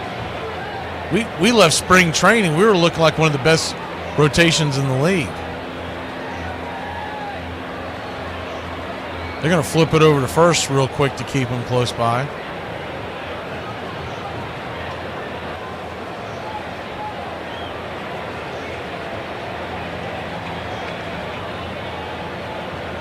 One-two count. Swing, slaps it over towards Riley, who's playing the shortstop area. That's going to be a double play. 5-6-3. We'll be back in a flash. Grab the bats and see if we can make some noise, girls and boys. Y'all, is it just me, or does it seem like people only want to invite you somewhere when you're financially fighting for your life? You know, fellas, I think even in the modern day and age here, there's still room to be an old-fashioned gentleman. Yeah, so when you're out on a date, open the car door for her. Pay for dinner. If it's cold, give her your jacket. And while you're out, if you see another fella even just glance over your way, you need to punch him square in the face and escalate that situation to an unnecessary level immediately. You guys want to see something funny? Like, don't get it twisted. My generation and beyond, we're not like uber patriots. We know. We know you don't like it here. You guys are offended by words. You're allergic to tap water. Your generation, you guys have to sit in car seats till you're like 7. When I was 7 years old, I was stealing my mom's cigarettes and selling them and trying to get parts to build my own car. My generation, chicks had tramp stamps and dudes had full-grown beards in like 7th grade. After their World Series loss to the Yankees in 1961, the Cincinnati Reds fell back into the NL Pack for several years and wouldn't return to the postseason until 1970 as the Big Red Machine in 1975 and 76. Cincinnati Reds win the World Series. By that time, Frank Robinson was long gone from Cincinnati, the only player ever to win the MVP award in both leagues. As for the Yankees, they would win another World Championship in 1962, followed by 2 more AL pennants in 63 and 64. Then the team of the century hit a rough patch and floundered for much of the next decade. Whitey Ford's consecutive scoreless innings streak in the World Series would eventually reach 33 2/3 innings. That would remain the all-time mark until 2000, when it was broken by another postseason Yankee great, Mariano Rivera. 33 1/3 consecutive scoreless innings in the playoffs and World Series. Your home for the classic call of Braves Country Baseball. Welcome back. First pitch on the way to Ozzie Albies. It's right there on the outer track for a strike. It's 0-1. The 0-1 chops it over to second. Easy 4-3 put out. Ozzie just went down. I don't know if something got in his eye. What was that? He just stopped 5 or 6 steps and went down. He must have gotten something in his eye, some dust or something. This is a new level of quit, man. We're quitting when we get a dusty in the eye. God, Lord. Just saw a stat during the break coming into tonight, which it's gotten worse. When the Braves have a runner on third with less than 2 outs this season, that runner has scored only 43% of the time. That ranks 29th in Major League Baseball. First pitch on the way is a swing and a miss by Allen. It's 0-1. We'll square it up behind home plate so they're going to block your view.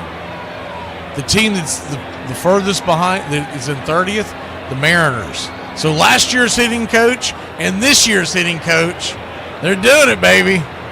The 0-2 pops it back foul, 1-2. Everybody wants to brag about that Seattle turnaround on offense, it really hasn't been that grand. But they have got some talented batters that are having great years. I think a lot of them want to bang the drum because of Kyle Raleigh, but that guy's figured it out. I don't know if the coaching has anything to do with it. The 0-2, caught looking up top, 2 down. Allen continues to watch strike 3, and you can make a strong argument that might have been a touch off the plate, but it's 2 strikes. Swing the bat!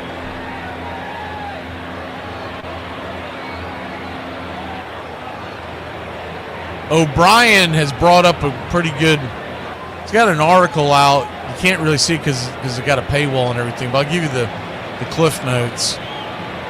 He's basically asking, as the trade deadline hits, as the first pitch on the way, swung on, hit over towards second, 4-3 put out, and Profar goes down. Braves go down in order. We'll talk about that article here in a bit.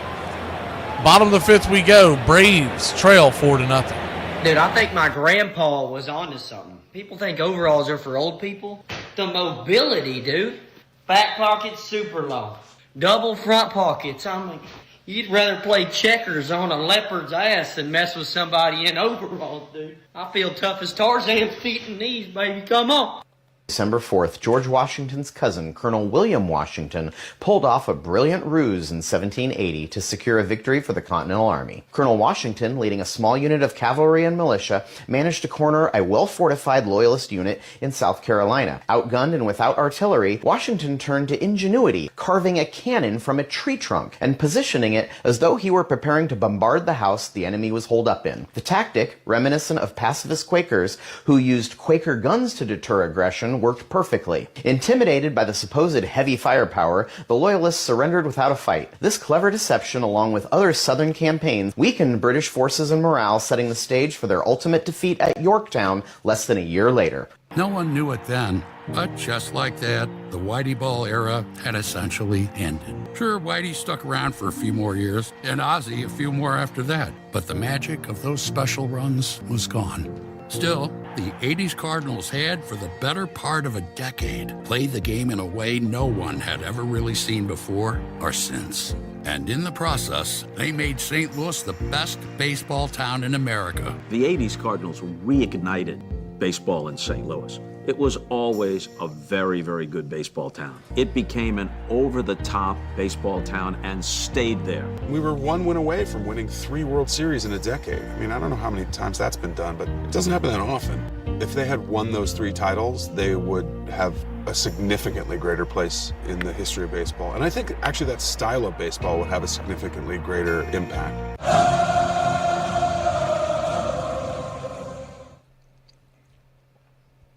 Eric Fetty goes back to work. First pitch to Indy is right there for a strike. It's 0-1.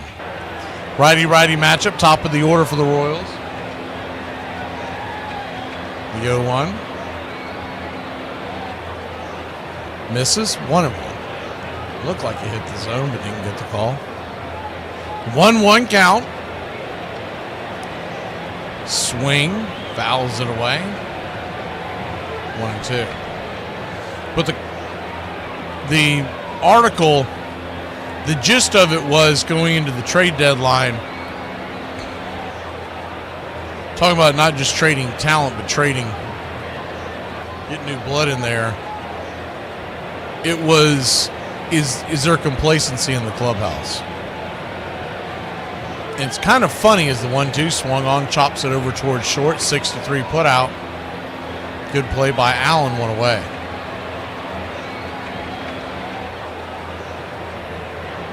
It's kind of funny it's taken this long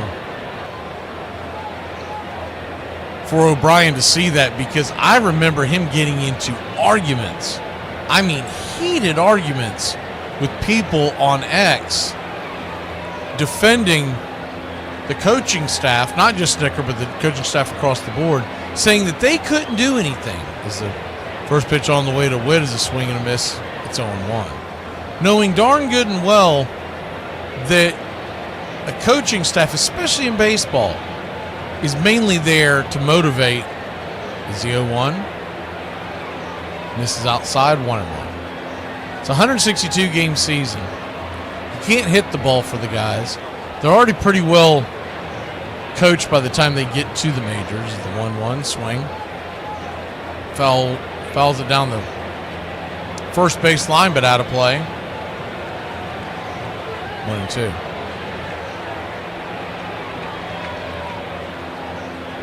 And he consistently argued with fans, saying, "Well, it's not up to the staff to turn this around. The players have got to do it. Blah blah blah." The 1-2 pitch, swing and a miss, strike 3. And that's utter nonsense. Fedde was about to walk off the mound, by the way.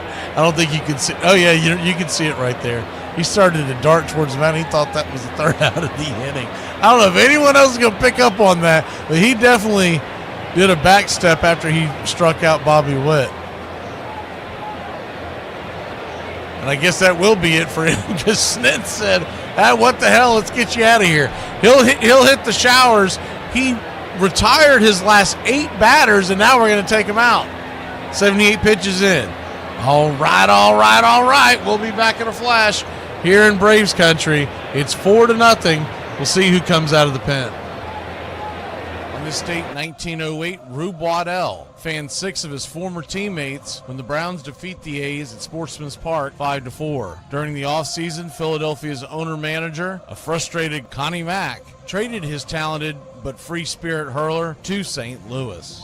On this date, 1911, in his first game of a twin bill at Huntington Avenue baseball grounds, Boston Red Sox right-hander Joe Wood whiffs 12 Browns en route to a 5-0 no-hitter. Joe, better known with his nickname Smokey Joe Wood, a moniker that was coined because of his blazing fastball. He throws the 5th hitless game in franchise history and the last accomplished in the Boston ballpark. And on this date, 1986, Sparky Anderson, the first manager to win the World Series in each league, also becomes the first to win 600 games in both National and American leagues when the Detroit Tigers beat the Milwaukee Brewers 9-5. The future Hall of Famer finishes with 2,194 wins versus 1,834 losses, a winning percentage of .545. That'll span 26 years, with the Reds and Tigers capturing 5 pennants and 3 world championships. And that's your Braves Country Radio on this date in baseball history.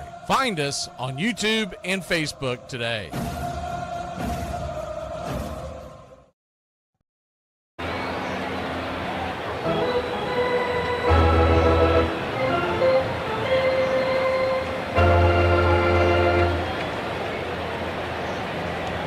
Aaron Bummer comes on. First pitch on the way to Vinny Pasquantino is right there for a strike on the inner cut. It's 0-1. If you remember, we talked about this pregame, whether or not he would see anything past 2 times through the order. That's about where you're at the beginning of the order. I thought they might let him go a minute because his pitch count isn't that high. He's been a starter for most of the year, and you're realistically just trying to eat as many innings as you can with him.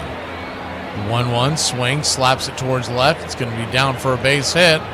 And the Royals have life here in the 4th. I get they were trying to get Bummer to come in to get the lefty.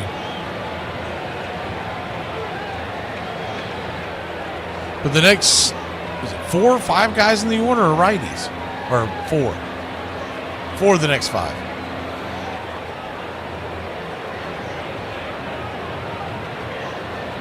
I don't know what this is. The Royals, do they have a mascot that's like Bigfoot? There's like a Bigfoot that keeps walking around the back of the behind. Either that or we're spotting Bigfoot for the first time. First pitch on the way is down and in for a ball. It's 1-0. Righty-righty matchup, or lefty-righty matchup. Michael Garcia, the batter, takes the sinker on the inner cut. It's 2-0.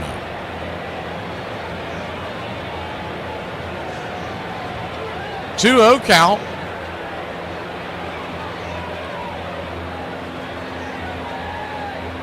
Kicks and fires right down Main Street, 2-1. But back to that article, I mean, the fact that he ate up so many fans for questioning whether or not there was any life in this team, and now he's saying have they got complacent. Well, there's one component of that, and that's the leadership in the locker room. 2-1 in the dirt, 3-1. And I'm not putting 100% of it all on Snit. I mean, obviously he's the main cog in the engine, but when they lost Washington, when they lost EY, they lost 2 vocal leaders, and now you've got kind of quiet guys, and it never works in a locker room. You need to have at least 1 or 2 boisterous leaders. They can't all be loudmouths or no one would ever get anything done. You just be standing around talking. The 3-1's hammered down the line, full count. But it was interesting because the thumbnail that he used was Sean Murphy. And you wonder if there's any kind of underlying thing. He didn't name him in the article, but you wonder if there's any kind of underlying, is the payoff pitch, chop foul down the line. Now, I don't get that vibe from Sean Murphy, but we don't see what they see in the locker room every day.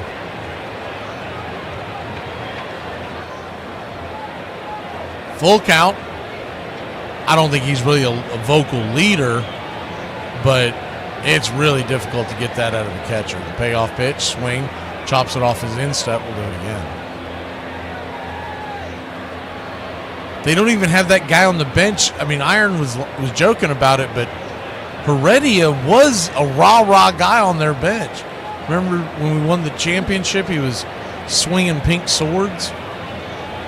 Home plate umpires out there talking to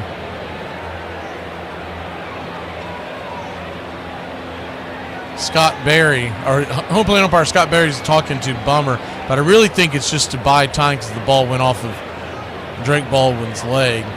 He appears to be okay. So a full count.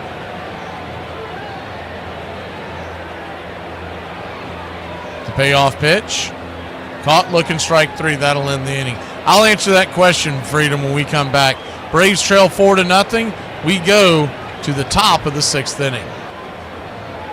Do you ever need some advice, or are you looking for some direction? If so, I present to you Yogi Berra's Quotes to Live By. His thoughts on naps. I usually take a 2-hour nap from 1 to 4. Little League Baseball is a very good thing because it keeps parents off the street. His thoughts on funerals. You should always go to other people's funerals, otherwise they won't come to yours. His thoughts on a popular restaurant. Nobody goes there anymore, it's too crowded. His thoughts on slumps. Slumps? I ain't in no slump, I just ain't hit. And last but not least, his thoughts on money. A nickel ain't worth a dime anymore. There was no one else like Lawrence Peter Berra and the wisdom he passed along. Y'all, I firmly believe that people who call Gatorade flavors by the actual name of the flavor instead of the color is the damn police. Then and now, we all had our favorite parts of watching those teams. We can still recite that beautiful little run-scoring poem. Get on. Get them on. Get over. Get them in. It's my favorite way to do it. And we still know that the kind of baseball we got to watch was different from everybody else's. I think as a fan as much as a player, you treasure that forever. And the best part is, no one can ever take it away from you. The question is always posed, could those teams have played in this era? Our teams were constructed to where they could have played in any era. Well, I would love to be able to put us in the league today and see how we do. Every time I talk to somebody today who saw the style of baseball that we played, they really miss it. I have people who come to me today and say, we know exactly where we were when you hit that home run. Go crazy, folks! Go crazy! And I think that just speaks to the commitment that people have to baseball here in this town. And we're very fortunate that we're in a business where we can create memories that last a lifetime. Hey Braves Country, this is Mac McGee with Braves Country Radio. Please like and subscribe today. Braves Country Radio, your home for the classic call of Braves Country Baseball. First pitch on the way to Matt Olson is right there for a strike. It's 0-1. You're asking about who's a vocal leader as the 0-1 misses outside 1-1. Guys know around the league. I mean, it only takes a handful of phone calls to find out what kind of character a guy has. People knew when the Braves is the 1-1 swing, pops it back foul. Back behind home plate. Furman gives it a chase, but it goes into the seats. When the Braves made the trade for Jock Peterson, they knew that he was a rah-rah guy. In fact, that was one of the reasons why Anthopoulos did make the trade, to put a shot in the arm for the Braves because they had just lost Acuna, who had torn his ACL. As the 1-2 misses outside wide, 2-2. 2-2 count. Pitch on the way, 86. Outside, full count.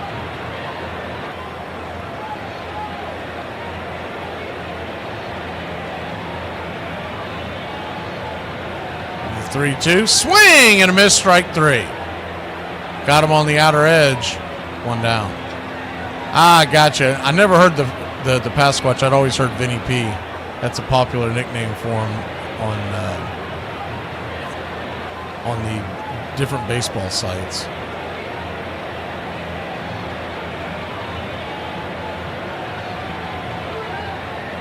First pitch on the way to Ronald Acuna Jr. Pops it up, does a little showboat and flips the bat, but it's an out, 2 down. He's gotten in the habit of doing that too.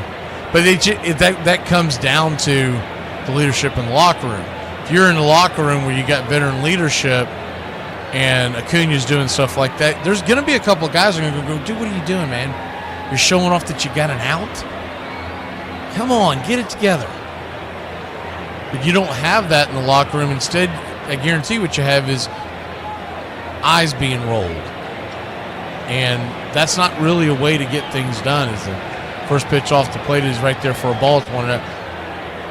He didn't like him, but Freddie Freeman used to get into Acuna's rear all the time as the 1-0 swung on, lifted, high and deep into center field. That should get out. Get up, get up, get up, get gone. That ball goes to deep center. A solo shot, and Austin Riley hits his 16th of the year, 434 happy feet later, 108 off the bat, and the Braves are on the board. You're my boy, Blue! Blue, you're my boy!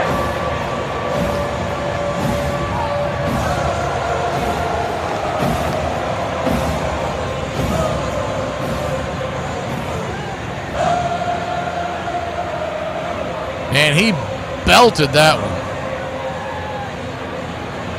First pitch on the way to Harris is a drag bunt down the line.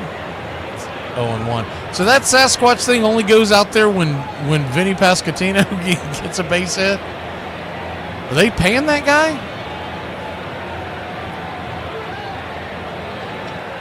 It seems odd.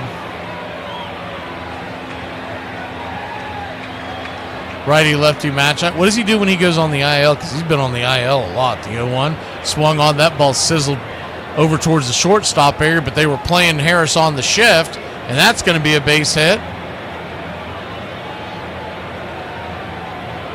So a 2-out single by Michael Harris in the Braves, trying to scratch their way back into this one.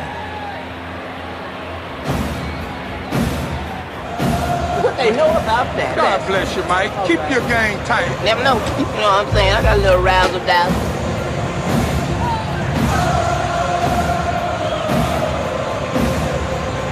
First pitch on the way to Marcell Ozuna. He clocks that one. That ball's going. That ball is gone.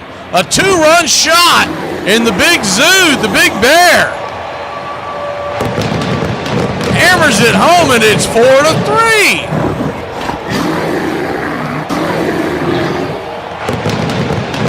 Wowza. Lugo running out of gas here. He was cruising along, and the next thing you know, you get a homer by Riley, a single by Harris, and a homer by Ozuna. Bookend home runs with the Harris single, and it's a 1-run game. Here comes Drake Baldwin. First pitch on the way. He'll slap it down the left field line. That's going to get down where the green grass grows. Up against the wall. Here comes Baldwin. Heading to second. He slides in, and he is safe. You don't like the Drake? I love the Drake. How could you not like the Drake? Who's the Drake? The Drake is good. They're going to rush out there to talk to Lugo now. That happened so quickly. That was pitch, pitch, pitch, pitch. Next thing you know, we got the runner, the tying run standing at second. There are 2 outs.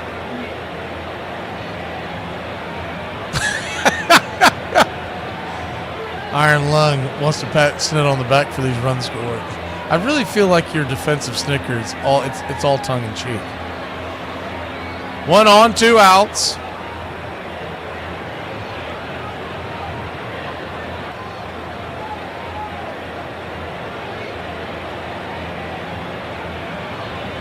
Ozzie Albies the batter.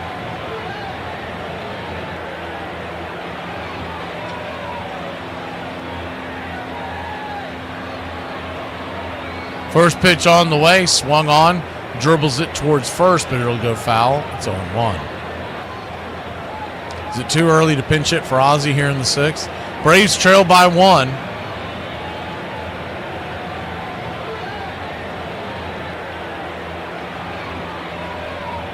The 0-1 just misses it.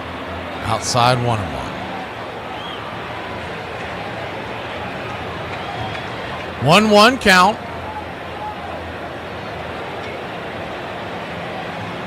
Kicks and fires in the dirt, 2-1.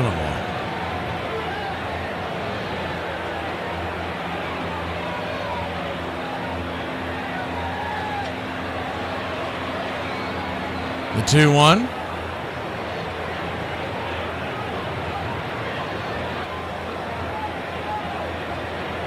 Scoreboard's correct, Tim. I don't know what you're talking about. The 2-1. Outside wide, 3-1.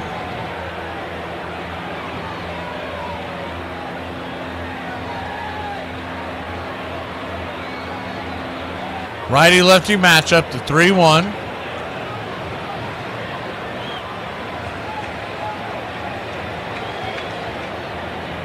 Just misses the outer edge, ball 4.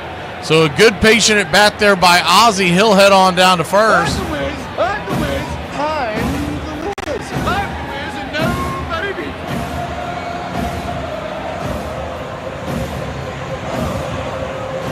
Tim, for like the 50th time, we don't control that scoreboard.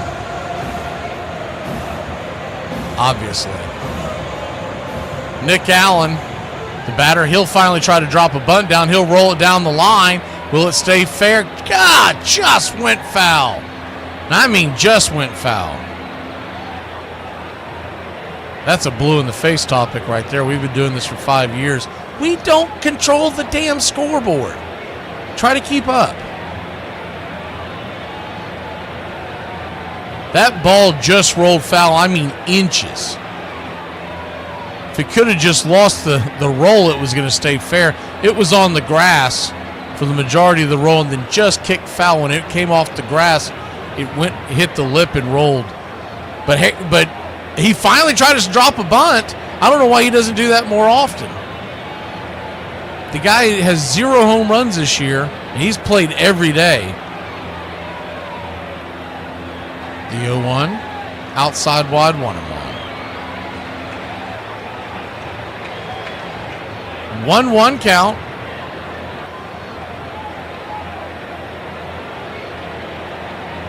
Kicks and fires, swing, fouls it away. 1-2. We're literally just sharing the screen, so I'm not controlling any of the scoreboards, any of that stuff. I know there's some confusion sometimes, but we're just sharing what we're looking at. 1-2 count. 2 on, 2 out. The pitch, outside wide. Lugo, I mean, he is really struggling with the strike zone. This will be his 23rd pitch of the inning coming up. About half of them been balls. And it really is the 2-2, outside wide, 3-2. It's really been more of just the last few batters, because remember, this inning started off 2 up, 2 down, looked like another ho-hum inning. Payoff pitch from Lugo. I doubt he sees another batter tonight with the top of the order due up and him on the ropes. The payoff pitch, runners go, swing, fouls it down the line.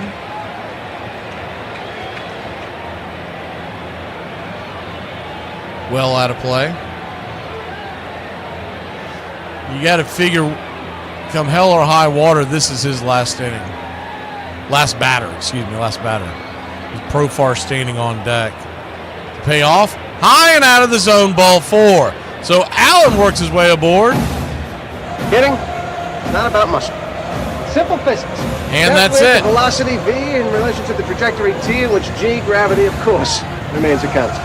It's not complicated. They're going to take him out of the game. We'll be back in a flash. Kansas City bullpen opens up, and the Braves trail by only 1. Is the best life advice you've ever received? Always try to poop at work. Sometimes I'll hold it all weekend. Last Monday, someone called the fire department on me. Here in the 4th inning. Happy birthday to a fine Mets fan. Curveball and a beauty to Bonds, who's batting with 2 out and nobody on, and strike 1. Barry has struck out and walked, and he did some serious hitting while in college at Arizona State. Goes after 1 in the dirt, and it's 0-2. So 2 strikes to count to Barry Bonds as the crowd gets behind the doctor with 2 out here in the 4th. Gooden has now struck out 5 of the last 6 batters he has faced, and a total of 8 through the first 4 innings of work.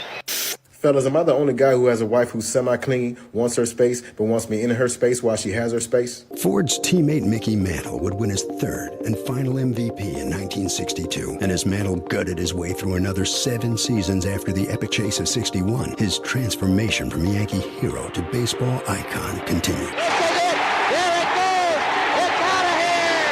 It turned out that no less than 14 teammates had named their own sons Mickey, and you couldn't get a higher compliment than that. Roger Maris played in New York for 5 more seasons, but never got comfortable in the spotlight. He'd eventually be traded to St. Louis, where he won another World Series ring in 1967. 30 years after the 61 season, Commissioner Fay Vincent finally declared Maris the sole official single-season home run record holder. Removing the asterisk from Maris's record is actually one of the prouder achievements that we at the Elias Bureau were happy to have a role in, and recognize him for what he was, the single-season all-time home run hitter. Hey Braves Country, this is Mac McGee with Braves Country Radio. We are bringing you pitch by pitch, play by play of your Atlanta Braves all year long. Braves Country Radio, your home for the classic call of Braves Country Baseball. Welcome back. First pitch on the way to Jerks, and Profar is down and in. He went around. It's 0-1. Harvey, the right-hander, Hunter Harvey, the pitcher. Bases loaded. 2 outs, ducks all over the pond.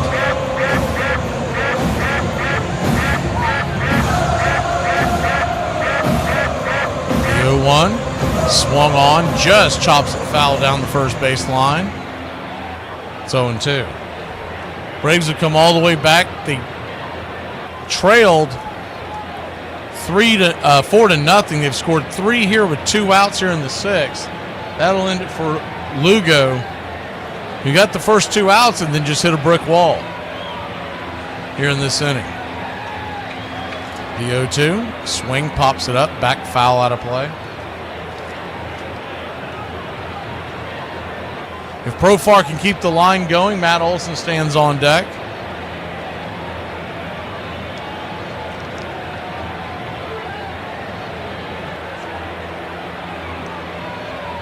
The 0-2 count.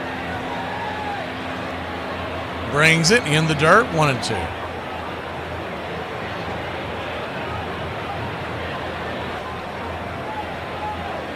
Willis, I'm curious because you brought it up earlier. Are you still a Raiders fan, or is that just the team you pulled for back in the 60s and 70s?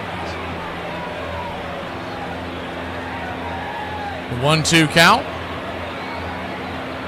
Down and in, 2-2.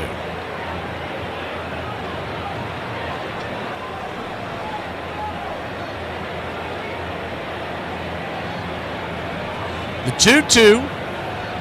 Bases loaded, 2 outs. Nowhere to run, nowhere to hide. The infield is back into the right. Huge hole on the left side, the 2-2. High and out of the zone, ball 3.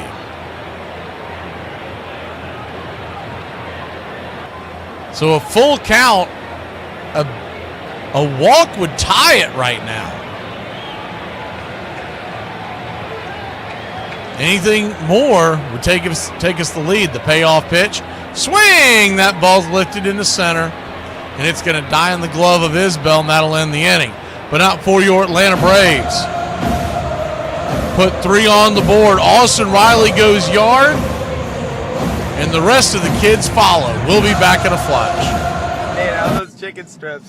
Get chicken strips. Hey! What, you fat... You're like a fat kid worried about his damn food. I ain't eating it. I'm just looking. Yes, you are. Every time I get home, I don't have any damn fries. Take a listen. This is your average 18 to 21-year-old. Why is everybody saying Gen Z is going to get drafted? Like, no, the we're not. Like, how are they going to actually force us to get up and go to war? I understand it was like that in, like, the 1940s. What else is there to do in 1940 besides shoot people? We have things to do nowadays. We have twerk, be bisexual, eat hot chip. And we're also, like, really mentally ill. What makes you think I'm qualified to have a gun? What's better than a nap? A nap with a cigarette. I know. I do it. If you're going to sleep in bed, make it a hammock. So if it lights on fire, you fall down and wake up. What are those? They are my Crocs. Okay, we're rolling and we got speed. We're gonna wait 5 seconds to make sure we got a clean cut. You're getting too good at this. He wasn't any different than any of the great players that I played against. And I played against Mays, Aaron, Ernie Banks, Seaver. George Brett was one of those guys. He was a 13-time All-Star and the only player in Major League history to win a batting title in 3 different decades. But what made George Brett the kind of player no fan would ever forget was an uncommon combination of relentless intensity and boyish charm. I so much wish I was more like George when I played. Fans in Philly would have ate him up. I was a little bit more like this when I played, and George was like, you know, he was almost part of the crowd when he played. Please like and subscribe today. YouTube.com/@BravesCountry. First pitch on the way to Salvador Perez from Aaron Bummer, who's had a long seat on the bench. Fouls it straight back. It's 0-1. Wonder how Bummer will react to this. That's a long seat for a reliever. The 0-1 swing, rips it into left, down for a base hit, and leadoff runners on for the Royals. That was another reason why it was strange to bring Fetty out of the game with 2 outs and he was cruising.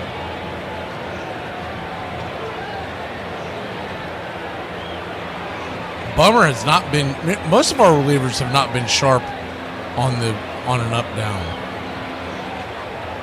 First pitch on the way is a sweeper off the plate. Frazier showing bunt, misses well outside. It's 1-0. You gotta understand. You gotta ask me or figure this out to me. I get it. It's lefty-lefty, and I get it. Frazier doesn't hit lefty as well as the 1-0. Drops another bunt. I mean, that's a good one. And they're gonna throw it down to second. That's what I figured would happen. 5-6 on the force out at second. One away. That was a darn near perfect bunt, and they still threw out the runner. Salvador Perez just never ran well, and he runs much slower than he used to. And the idea that you're going to drop a bunt down with him running the bases, that's why I didn't understand that game plan. If it's that super serious, then go ahead and pinch hit.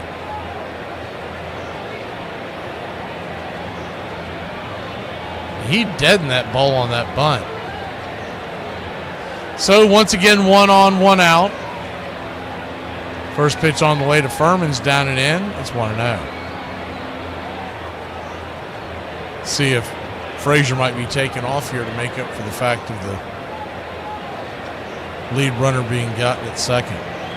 Royals lead it 4-3. Bummer tosses it over to first. Kind of just a show me toss. Might be trying to set him up for a much quicker move. 1-0 count. Brings it. Swing and a miss. 1-1. Fastball high and out of the zone.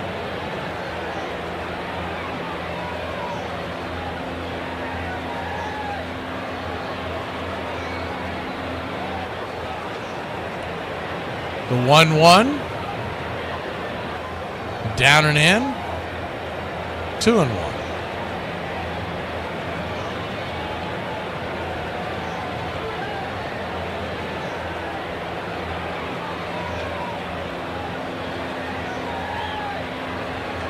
Two-one count.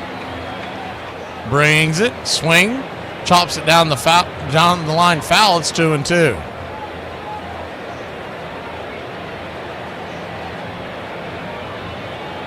Braves trail by only 1 run. We're in the bottom half here of the 6th inning.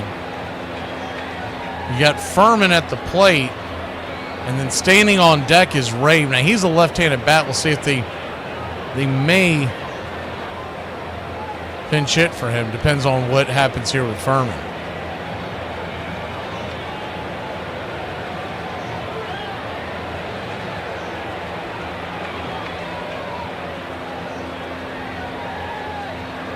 The 2-2. Swing. Chops it off the plate. We'll do it again. So a 2-2 count.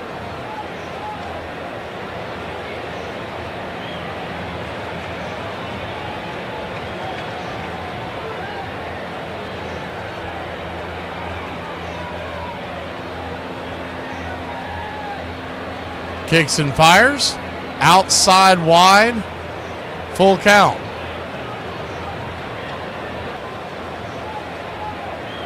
Furman runs pretty well for a catcher. He'll be tough to double up. Frazier was still good speed.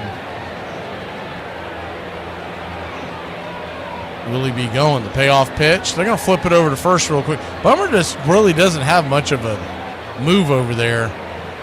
He just kind of throws it. I mean, he gets a lob at best. He must not practice that at all. The payoff pitch. Swing. Hammers it down the left field line. If it's fair, it's trouble. That is going to smack up against the screen just left of the foul pole. That was almost pay dirt.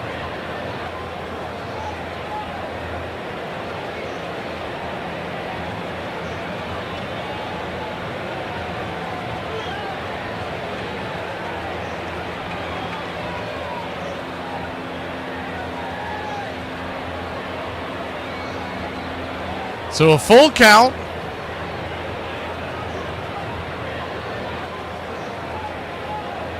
Down and in. Did he go around? They're going to say he didn't. Ball 4. And that'll put runners on first and second and 1 out. Braves trying to stay in this, only down by 1. Big spot here in the game.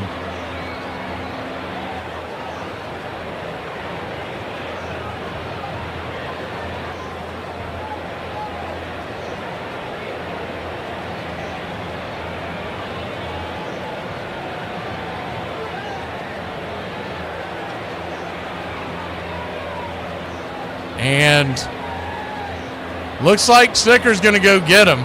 So this did not pan out at all. Bummer came in, got 2 outs of the 4 that he faced, and we got problems here in the bottom of the 6th. We'll head to the pen and be back in a flash. I did see that. Who was that? Was that Iron Lungs saying that he hated football commercials during baseball? Hey, football fans, you ready for the gridiron? Thursday and Friday mornings, the Armchair Quarterback Show returns, 9 a.m. Eastern. We'll be talking college and NFL football, the point spreads, fantasy football advice, and more. Want to catch it live? Become a Country Club member today here on Braves Country Radio. We'll make the replay available to the public later on that day as we're being broadcasted nationwide on independent radio stations. As a member catching it live, you can ask your questions. We'll answer all. Point spread advice, player props, your fantasy football questions. It's the Armchair Quarterback Show. Thursday and Friday mornings this fall here on Braves Country Radio. The armchair quarterback, he's full of beer and he's full of snacks. The all-American man. Welcome back. Dreams are your ticket out. Braves trail by 1. We got runners on at first and second for the Royals and 1 out here in the 6th. And Randall Grichuk, I kind of figured that's what they were going to do. They brought Grichuk in to face Bummer, and we're going to counter that and take Bummer out of the game. Grichuk had a good night last night.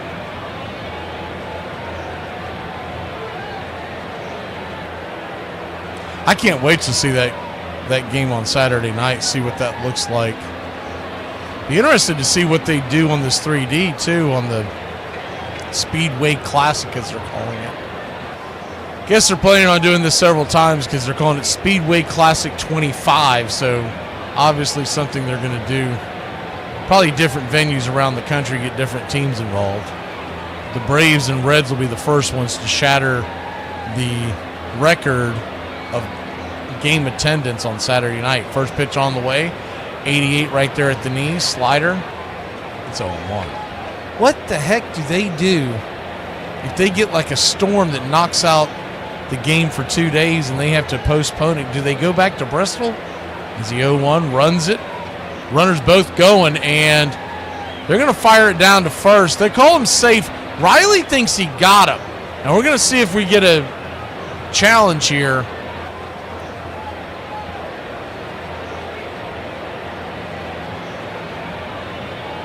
And it looks like they are going to challenge it.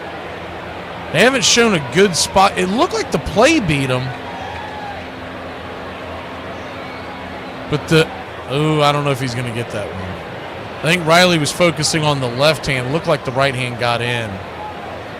Yeah, the right hand got in there. So unless he tagged that left before the right one hit, it didn't look like he did on the first angle. They keep showing the second reverse angle. The right hand definitely got in before the tag. Here we go. Here's another angle that's showing. I just don't know if you're going to be able to. He gets the glove under the hand, but was it after the hand touched the bag? It looked like, it's so hard to tell. I think that's going to be hard to overturn. That's going to be the biggest problem. I think if he called him out, he'd be out, and because they called him safe, it's going to be really tough to overturn. There's another angle that shows him bending the hand, but did his hand already touch?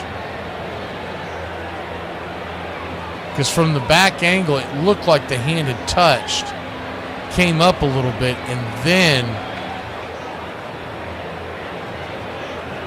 I just don't see how you're going to overturn that. It's kind of strange when you look at the second angle. It looks like two different plays, and they sit side by side. Yeah, it'll well surpass 85,000 mark. The reason why they're saying 85,000 because that's the old number.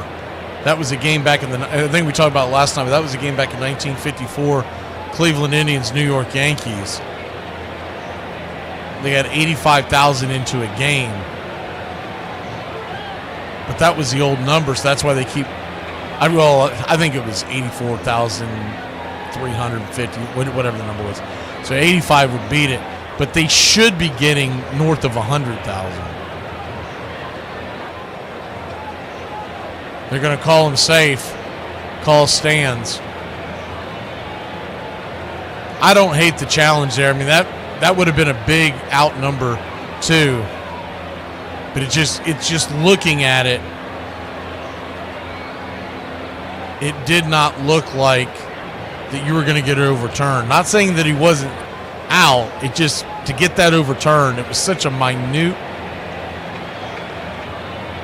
See, this happens in the playoffs, and they got a camera on the bag, inside the bag, and it's a lot easier to figure out what happened. So off of that pitch, the 1-1 is in the dirt. It's now 2-1. De Los Santos is dealing with runners at second and third. One out, and the infield is in. The 2-1. Swing and a miss. Grichuk swinging for the downs. Chased a slider out of the way, 2-2. You wonder if Grichuk, if De Los Santos may go back to Grichuk again on that pitch, see if he'll chase himself out of this at bat. You've got one more pitch to play with, and you do have a base open. The 2-2. Tried to get it. Slider just misses the mark. Full count. Once again, you could go to a bender. You technically have an open base. You would be facing the left-hander, but it is the number 9 hitter, Isbell. The payoff pitch. Swing, chops it down the line. That's what he did. He went to the slider once again. I don't know how many times in a row you can go to that slider.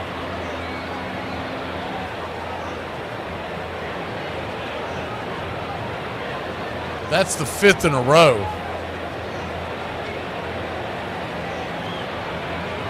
Major League batter eventually recognizes that pitch and won't be able to get him to chase. The payoff, swing, chops it again off the plate. Another slider.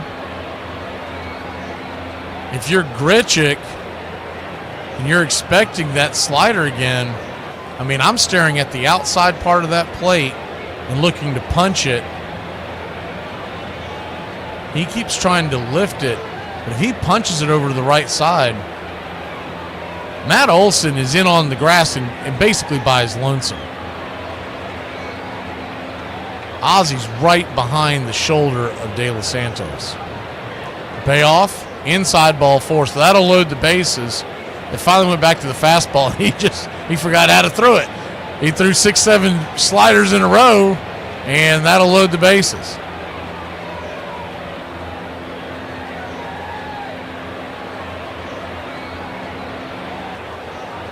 They're expecting the seating to be for that game just under 100,000, but they're saying they may get over 100,000 because there's talk about selling standing room and all, kind of like what they do at the college football games, like in Knoxville and whatnot. First pitch on the way is a changeup, pops it up over towards the first base dugout, just past it. It'll bounce foul out of the reach of Matt Olson. Just before the tarps, near the camera well, Kansas City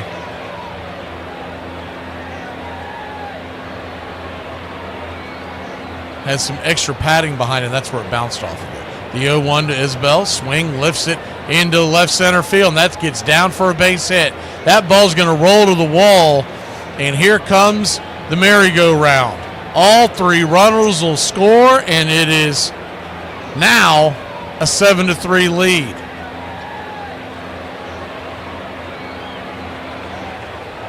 Bases clearing double by Isbell. 103 miles an hour off the bat.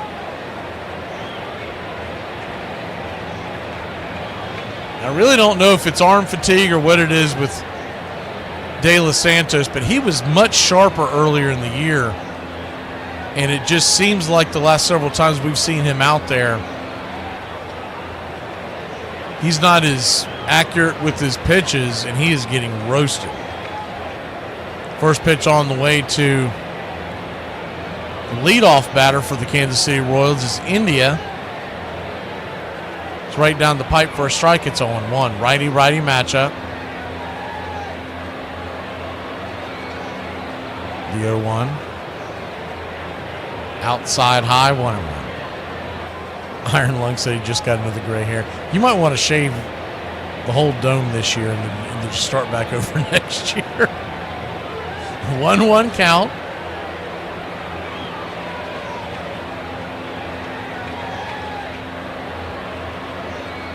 Swing, fouls it back.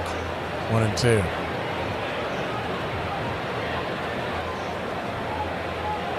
If you're just joining us, Eric Fetty, our starter tonight, gave up 4 runs. Bummer has given up 2. De Los Santos has given up 1 so far.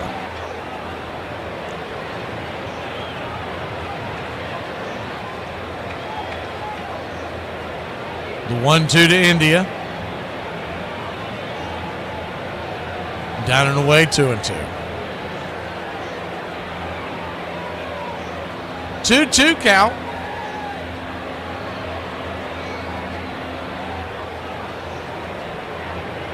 That's the bad news. The good news is we're into the Kansas City bullpen, and it hasn't been much better than the Braves. The 2-2. Swing, pops it up. That'll be F6 in your scorecard. Not quite a can of corn, but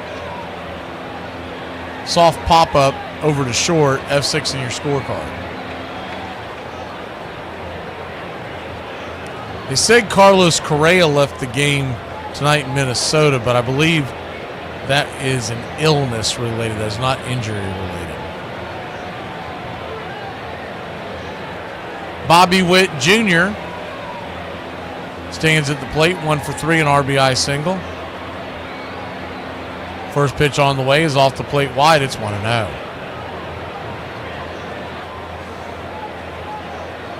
Said that the New York Yankees have been swarming the phones on Pittsburgh Pirate players.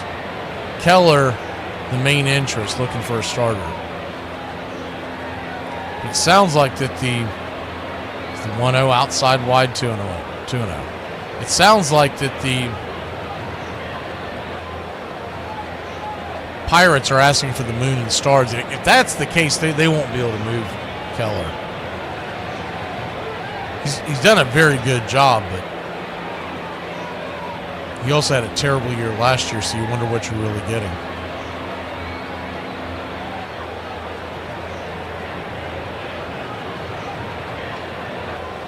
The 2-0 count. Swing, fouls it straight back, 2-1. Braves trail by 4. We're in the bottom of the 6th. Witt 1 for 3 with an RBI. He's raised his OPS to 834, 15 home runs.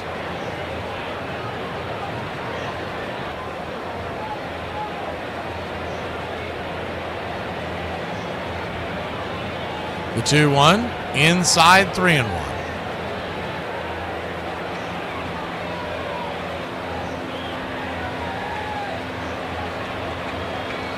Three-one count. Trade deadline is in just a couple of days. By the time we hit the air of the Cincinnati Reds game, it will have expired. The 3-1 pitch. Swing, lifts it down the right field line. Giving chase is Acuna. Foul and out of play. The Orioles ended up sweeping that doubleheader against the Blue Jays. Toronto's now lost 4 in a row. And they are leading the AL East, but the Red Sox and the Yankees are charging. And the Rays are still hanging in there.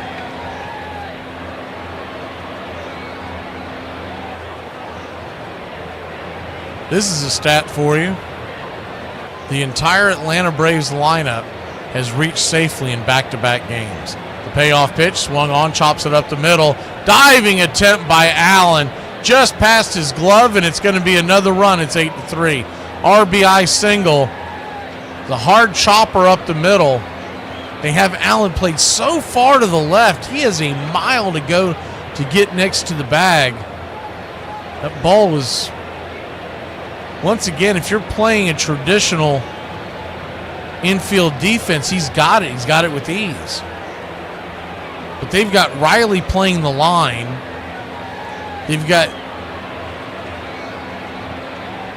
Allen playing well to the left, and Ozzie just right of the bag.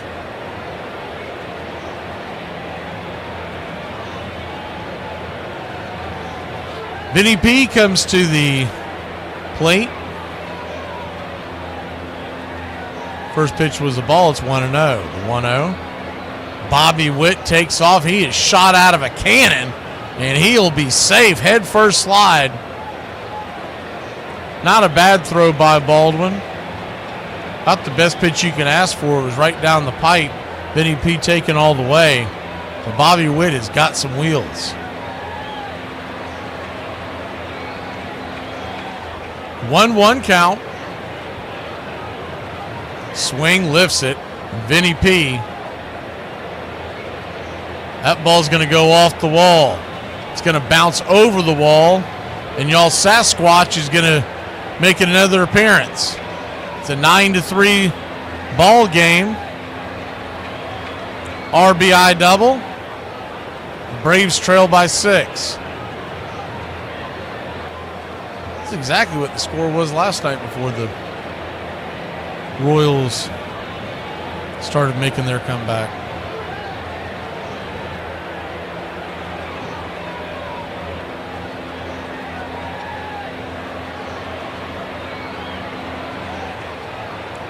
Righty-righty matchup. Garcia at the plate. First pitch on the way. 88 at the knees. It's 0-1. Haven't seen any kind of news other than rumors on the trade mill.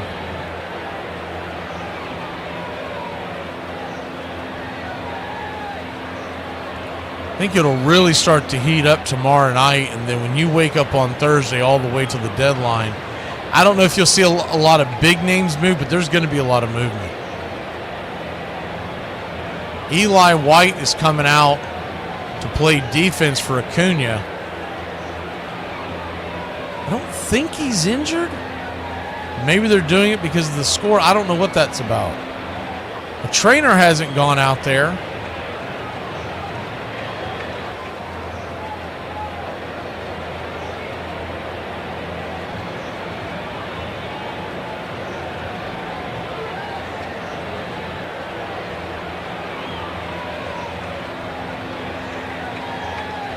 I don't know if it's because they're saying he wasn't chasing down the fly balls and Snicker's doing it to embarrass him. But why didn't he do it to Harris the night before? That's really going to tick him off because they do it just as his cousin's coming to the plate. That's the only thing I can figure out is that was done for disciplinary measures. Because Acuna goes straight to the dugout. He grabs his bat. He goes into the dugout. First pitch on the way is a sinker or slider at the knees off of that play. It's 1-1. What's really strange about it is they waited till the middle of the at-bat. The 1-1. Kicks and fires outside wide to him. I'm going to try to rewind one of the devices that we have just to take another look at that.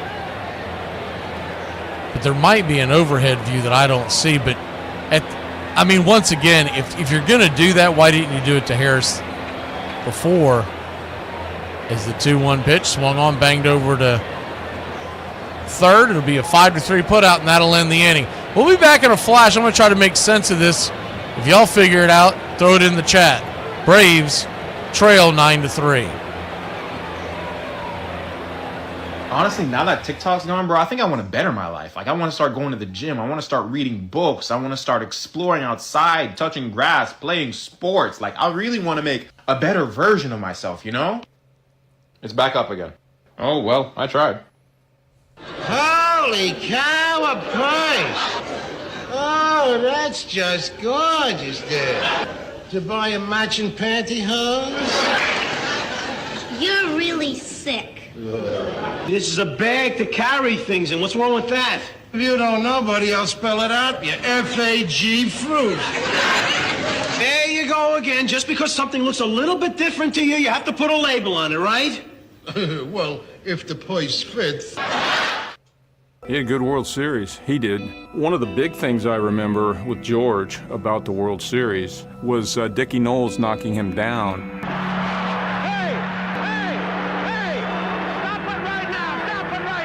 It changed the entire complexion of the World Series. And from that point on, everybody on their team stopped hitting. Phillies, of course, had Schmidt, but they also had Pete Rose and Steve Carlton and Tug McGraw. I mean, that's an all-time great team. Having sort of a sidelined and hurt George Brett did not help at all. Here's a typical dad thing. Calls me and says, couldn't play with hemorrhoids? I go, no. 15 years go by, my brother Bobby calls me, or John calls me, or Ken calls me and says, hey, you talked to Dad lately? I go, no, why? And he said, he's in the hospital. And I go, what's wrong? He said he had hemorrhoid surgery. I call him, he answers the phone, hello? I said, you can't even sit behind a desk and you're giving me because I couldn't run and slide? Braves Country Radio. We are bringing you pitch by pitch, play by play of your Atlanta Braves all year long. So I think someone might want to go in and talk to Acuna as the first pitch on the way, as a slider at the top of the zone for a strike to Olsen. It's 0-1. It didn't look like it was a lack of effort, but it looked like he might have been kind of hobbling a little bit afterwards. As the 0-1 fouls it back, it's 0-2. He didn't call for a trainer, and he looked like he was dejected when he hit the dugout and grabbed his bats and didn't say. So it's a little confusing because I went back and watched the replay. I didn't notice anything at the first look, and I didn't see anything the second time, unless there's something I'm not seeing at the very beginning. As the 0-2's in the dirt, 1-2. But it looked like he gave the effort to get the ball. It bounced over the fence, and that was it. The 1-2, down and away, 2-2. One booth is saying they thought it was because of a lack of hustle. The other booth is saying they thought it was because he was running funny. So I don't know, but it didn't seem like that was disciplinary. But Acuna acted like it when he came into the dugout. The 2-2, popped it up. F7 in your scorecard, went away. Unless they told him to go straight to the trainer's facility to get him x-rayed or whatnot, and it just, but the way it looked, the way he just went in the dugout, grabbed his bats, marched right past Snicker, it looked like he was ticked off. So it's really strange.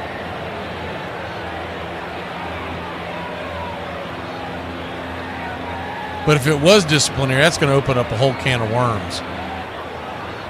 I'm going to give it the benefit of the doubt and say that it wasn't. It's the first pitch on the way to Eli's right there for a strike. It's 0-1. Righty-righty matchup. He definitely won't play tomorrow if they think he's injured or if that was disciplinary. The 0-1. Rolls it down the third base line. That'll be an infield single. Good hustle by Eli. If they thought they saw him hobbling a little bit,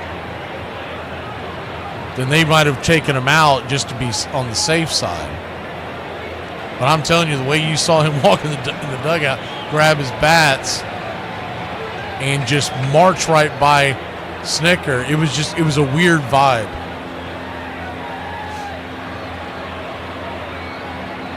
First pitch on the way to Riley is inside for a strike. It's 0-1. That would open up a can of worms, because why didn't you do it to Harris if it were disciplinary? I don't think it is.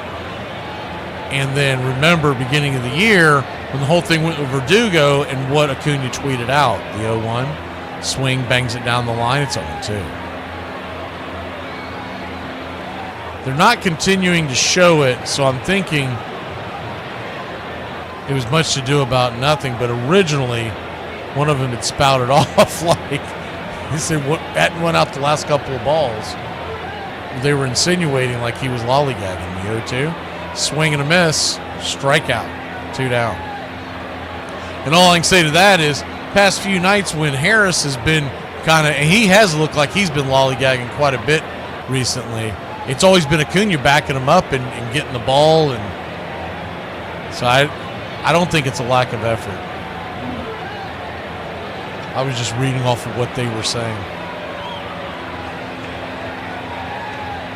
First pitch on the way to Michael Harris' second is off the plate wide. It's 0-1.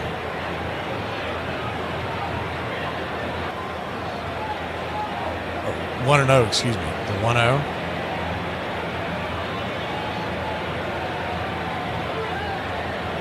Outside. 1-1. That looked like it hit the outer part of the zone, but they didn't get the call. 2-0 count. Harris is 2 for 3, continues to be on his hot streak. He was the NL Player of the Week last week, hitting almost 500. The 2-0, swing, chops it over to first. This is going to be a tough play. Harris is going to beat it out. Is he not? He is. He beats it out. Pitcher had a hard time getting the feed from the first baseman, Vinny P. He kind of threw it behind him, so he had to stop, stammer, find the base. And Michael Harris, the second, beats it out with a little bit of hustle.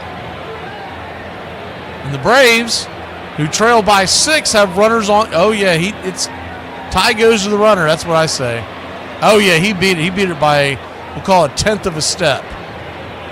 So good hustle there by Harris. It'll be an infield single. God bless you, Mike. Keep your game tight. Never know. You know what I'm saying? I got a little razzle-dazzle.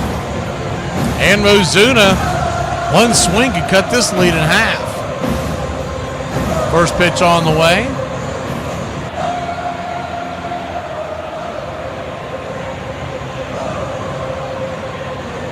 Right there on the outer edge. Down and away, it's 1-0. 1-0. 89 right down on the outer edge. 1-1. 1-1 count. Ozuna's 1 for 2 with the walk and a 2-run home run.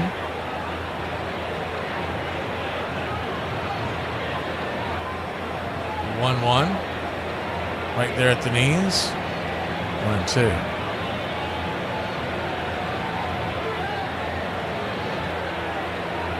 So a 1-2 count.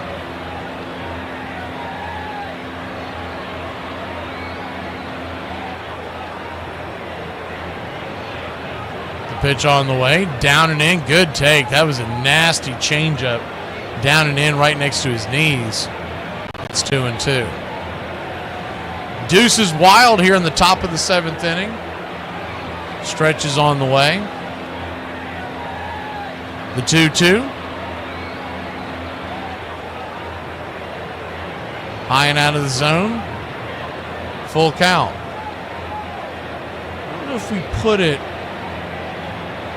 Thought we put. This is the new 7th inning emoji real quick just to give you an idea. Found that. It's the old 3-man booth for the Braves, and that's Harry Carey in the corner. The payoff pitch. Swing. Slaps it towards right field. That's going to get down where the green grass grows. Cutting it off before it goes to the wall, but we got runners on the corners. 2 outs, and the Book of Eli comes around, and it is 9-4. Good piece of hitting there by the Big Zoo. 99-mile-an-hour sinker in, down and in, and he just shot it the other way against the shift, almost like a pool cue. Runners on the corners, 2 outs. They will not pinch run for Ozuna. I think the hope is he gets another at bat.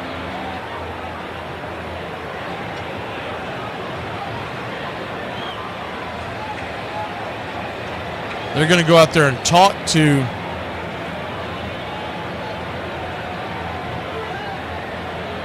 the right-hander, Urkeg. Will not be a pitching change. You got Drake Baldwin at the plate now. He gets into one. It's a 2-run game. The tying run has now come. He's in the hole. First pitch on the way. Swing! That ball is hammered to second, but right at Jonathan India. That'll end the inning. Braves put one on. Man, that was almost a heck of a rally. But they're chipping away. We go to the bottom of the 7th, trailing in Kansas City.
Welcome back.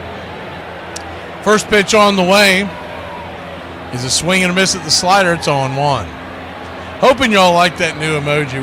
We tried to play around with it a little bit. I'm hoping it shows up well on your phone. It's hard for me to tell when we create those. The 0-1 smacks it on the ground over to Riley.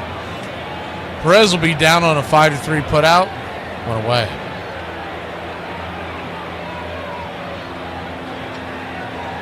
So yeah, it looks like it's not disciplinary. It looks like they jumped the gun on guessing that was disciplinary. But I won't beat them up too much. It threw me off when they said, looks like he hasn't been running out those balls. I'm like, dude, don't start that. We don't need that in Braves country.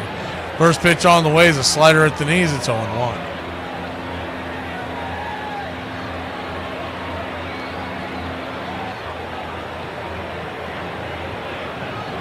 Yeah,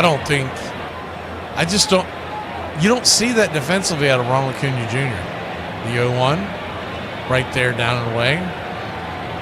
1-1. Sometimes he can look nonchalant the way he throws the ball, but I just think that's just a guy revving up and rearing back and yakking it down to third. The 1-1, swing and a miss, 1-2.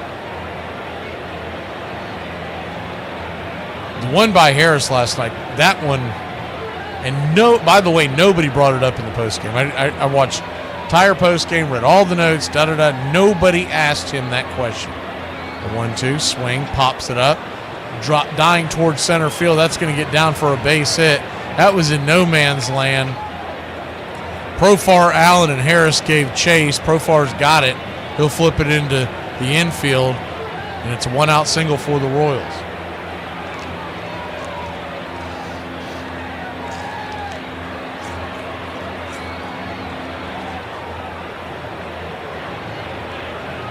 Jason, what are you talking about, an earthquake? You making a joke, or is that real somewhere? Righty-righty matchup. De Los Santos throws it to first, bad throw. And that's going to send him down to second base, the runner. Trying to pick him off, and it was just a wide throw. Good hustle by Olsen. He got to that pretty quick. Lucky bounce, too. Normally those things that get thrown wide of the bag at first base, they normally just dribble down the line, and the guy's standing on third. That one shot off. Just a low throw. Really wasn't that bad of a throw, but it was bad enough to skip underneath the glove of Olsen. I've seen a lot worse. Pitch on the way is a slider that's popped up. Can of corn over there on the right side. Foul territory next to the first base dugout of the Kansas City Royals. Olsen will make the play. 2 down.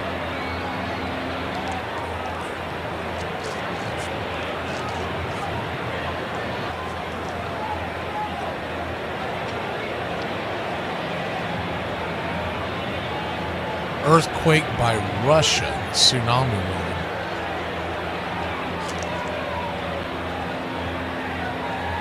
I thought they had 10 days. Did they already do it? They already do something before that? First pitch on the way to Grichuk is a four-seam fastball foul back out of play. It's 0-1. Well, that's wild. Man, we got Thomas out there. Is Thomas in the chat? I hope he's all right. The 0-1 right there at the knees. 0-2. I think he's still in Japan.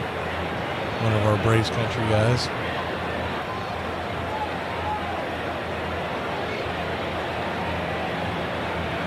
One count. Swing, pops it up. High in the sky. Can of corn. And 2 cans of corn get us out of it. Riley makes the catch in the infield. We'll head to the top of the 8th, see if we can put a little scare into the bullpen of the Kansas City Royals. Y'all be talking about why they won't give Americans free health care, why they won't give us free health care. Why is there a Cinnamon Toast Crunch bacon? Bro, y'all want to die so bad. So I have to wait for you to finish a TV show? Stop watching No, is it my fault that you fall asleep within 16 seconds of laying down? I'm tired. Or you just become narcoleptic and I have to pause it for you? The key to any successful relationship is clear communication. All right, if your partner asks you a question, always tell the truth, comma, unless the truth might hurt their feelings. Like if they're like, what do you think of my new haircut? In this case, it's okay to tell a white lie. Forget about the truth. Unless she's like, you know what, just be honest with me. I want your real answer. In which case, it's okay to go back, reinstate the truth. Unless this was trap. In which case, abort. All right, get the heck out of there. Telling the truth, what are you, nuts? Go into what I like to call the neutral zone. Disengage from all communication. Do not make eye contact. You are now Switzerland.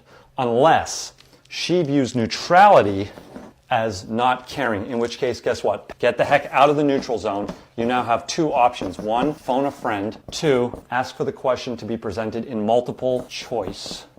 I idolized Ken when I got to know him, just like George did as his older brother. We thought Ken was the greatest thing in the world. They say Ken might have been the best athlete ever to come out of Southern California. A lot of people have told me that. Tough shoes to fill. George showed promise as a ball player himself as a kid, but struggled to earn the approval of his father, Jack Brett. A military guy, got wounded over in France in 1944, and he raised us kind of like a military dad would. You screwed up, you paid the price, and sometimes it wasn't pretty. It wasn't wait for your mother to come home and scold you in the bedroom or slap you. It was bam. It was tough. It was tough.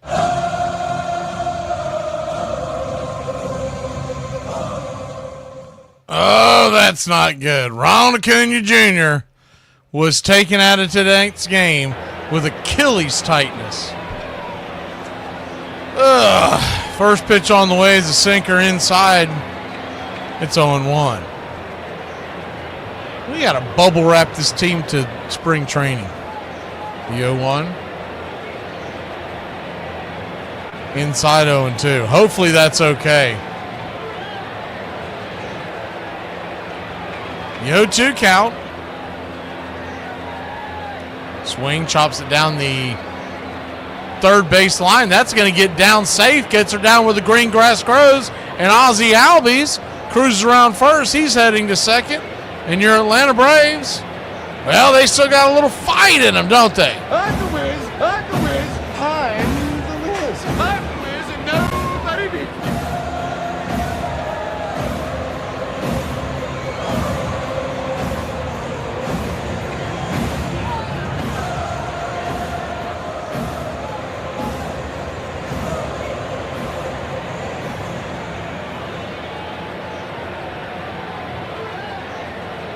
So 1 on, nobody out, and that'll bring Sean Murphy to the plate, pinch hitting for Nick Allen.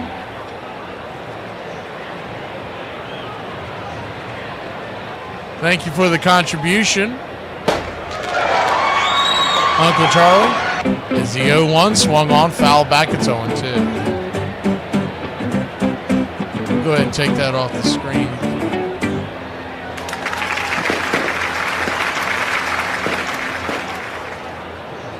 So an 0-2 count. Zerpa, the left-hander, on for the Royals. The 0-2 down and in. Did he go around? They check down the line. First base umpire, C.B. Buckner, says no dice. 1-2. You want to know how bad C.B. Buckner is behind the plate? How bad of an umpire is? He has seniority in this crew, and he's not the crew chief. The 1-2. Swing, chops it over to third. Garcia will look back the runner, flip it over to first. 5-3, 1 down. And he is behind the plate tomorrow, C.B. Buckner. So buckle up, y'all, because he will make calls left and right that'll have you cursing. And for what I remember, the last time we had C.B. Buckner on a day game like tomorrow, it was really big strike zone.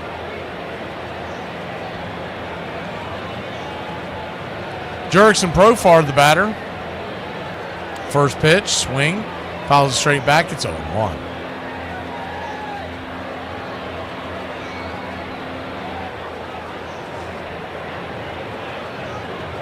The 0-1. Lefty righty.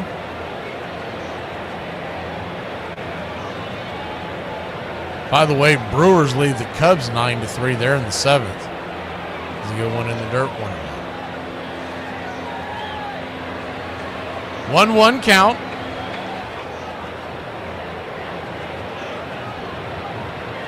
Profar 1 for 4 with the double.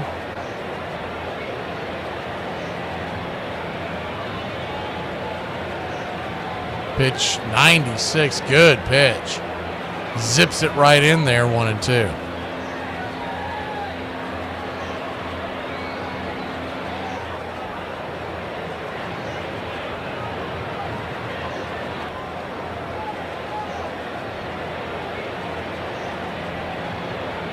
The 1-2. Outside wide. Did he go around? They checked down the line. He did not. 2-2. Carlos Carrasco, by the way, he has been in the Yankees AAA system, if y'all haven't seen that. I mean, he's pitched to a 3.27 ERA, mostly in relief, about 7 or 8 appearances, but the 2-2 pops it down the line. He is a veteran that should go out there and give you a solid effort. Should be able to find the strike zone. Kind of what you got from Fedde tonight. Nothing to write home about. You just hope those days that the offense is clicking.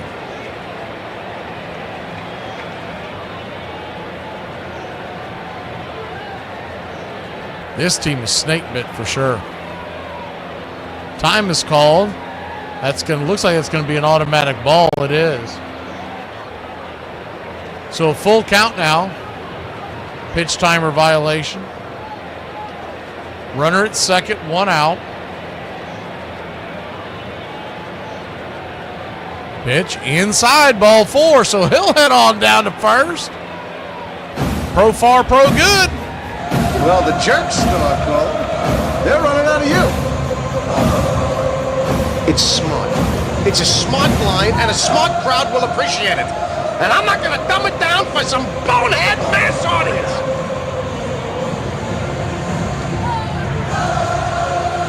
Hopefully that tightness in the Achilles is not something that's going to put him on the IL, but they're going to bubble wrap Acuna in a season like this. First pitch on the way is a slider off the edge. It's 1-0. It's just going to be disappointing if we don't get to see him the rest of the year. This is a mash unit. The 1-0. Lefty. Wind kind of picking up here in Kansas City. The sinker down and away, 2-0. 2-0 count. Tying run is in the hole. Looks like, I think that's the manager coming out there. Matt Quatraro. Matty Q is the trainer's coming out there to look at him. I thought it was odd that he would come out in the middle of an at bat. They think they see something and see if he's going to come off the mound. Probably going to give him a couple of warm-up tosses to see if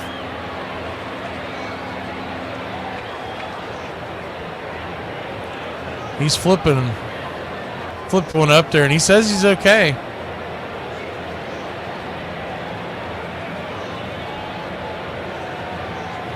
I don't know what they saw. I didn't see anything unusual, but they must have seen something, picked up on something. Look at he shook his right leg after the last pitch. The 2-0 pitch. Swing! That ball's going to get hammered into center field. Hard hopper, worm burner, and that's going to bring home Ozzie Albies, and the Braves will cut it to 9-4. Good piece of hitting there by the Ice House. This is not watered down. This is Ice House. Profar almost got cut off, picked off at second. Smooth as it gets. He took a wide turn. That ball was smoked to center. Profar took a wide turn, realized he was never going to make it, slammed on the brakes, and the center fielder, Isbell, threw right behind him, almost got him. That was close.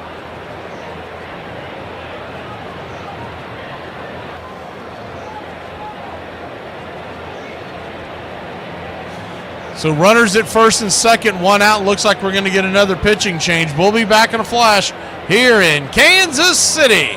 Lights. Hey, can somebody explain to me what the IT people have been trained to do besides telling you to restart your devices? Hey man, somebody tell me if I'm tripping, because I'm from the South.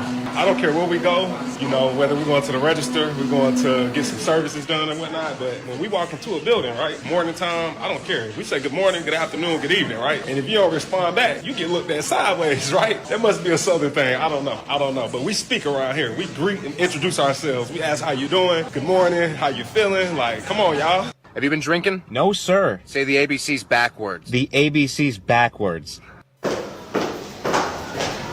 Oh my god. Oh my god. Oh my god, I'm so cute. This is why everyone hates me. I'm so cute.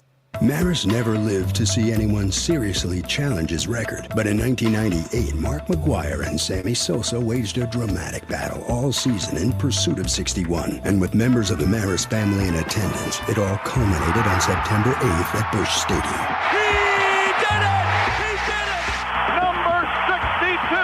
He pointed up to the sky, tapped his heart, and the way I interpreted that was his acknowledging Dad, saying Dad was in his heart. In such a big moment in Mark McGwire's life, to include that in that special moment was something we'll never forget.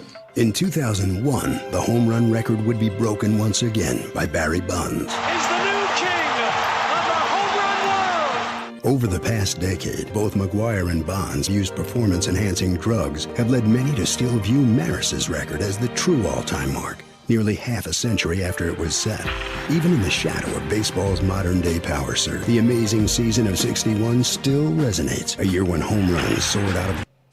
Welcome back. First pitch on the way from the right-hander to Eli White. Is down and in. For a ball, it's 1-0. Royals 9, Braves 5, but the tying run stands on deck. The 1-0 swing! That ball's going to get through the infield.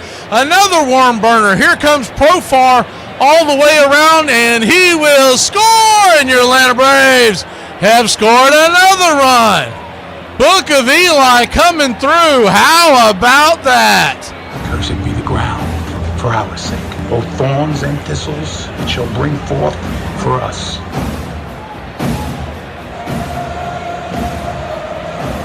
Eli White, hard hit ball right up the middle.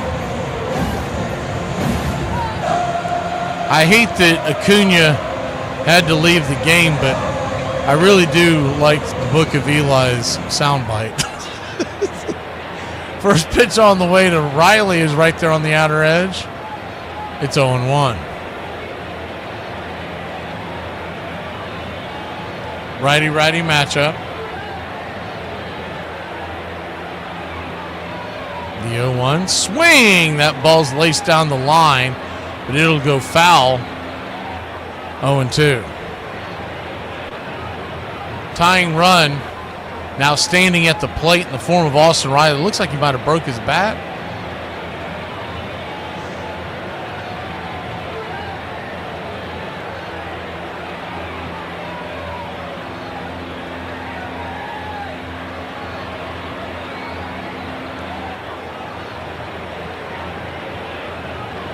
So an 0-2 count. If you're wondering about Eli White, who's 31 years old, he still has 3 years of arbitration left. Late bloomer. The 0-2 to Riley. High and out of the zone, 1-2. You'd hate to lose him, but no one's talked about it. But could he be a part of the trade? Maybe not this week, but during the offseason. I think he's a phenomenal bench player. He could start in left field, right field for a lot of teams. The 1-2, swing and a miss. At least in a platoon system. 2 down. 95-mile-an-hour fastball. I'd hate to lose him because of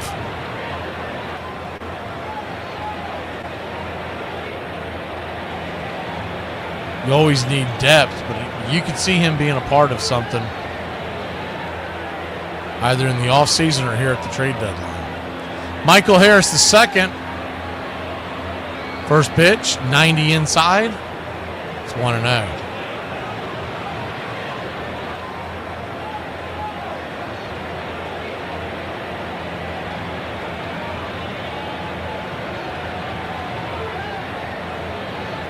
The 1-0. Swing, lifts it into center field, giving chase. Making the running catch is Isbell, and that'll end the inning. But not for your Atlanta Braves have made it a 3-run game. Atlanta climbing back into this. 2 runs on the board. It's 9-6. We go to bottom of 8. I asked my lady if she had OCD, and she said no, it's called put back where the you found it. And I shut the up.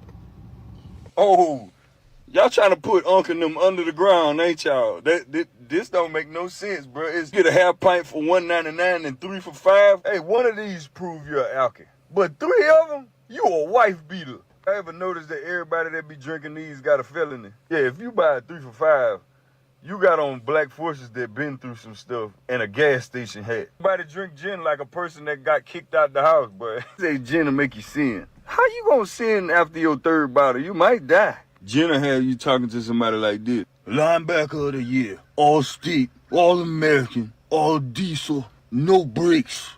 Don Murphy. Well hit.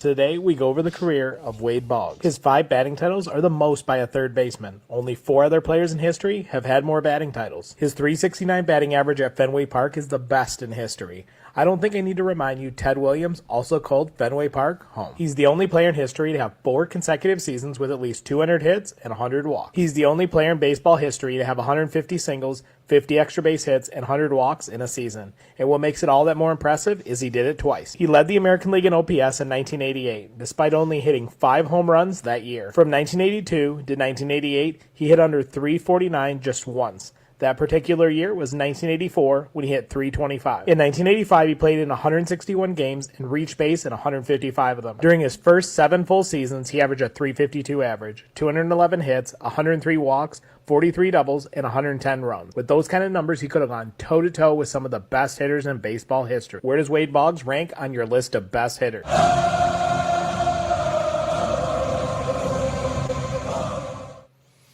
Welcome back. Everybody's favorite pitcher, Rafael Montero, takes the mound. First pitch on the way, swing and a miss. It's 0-1. The 0-1.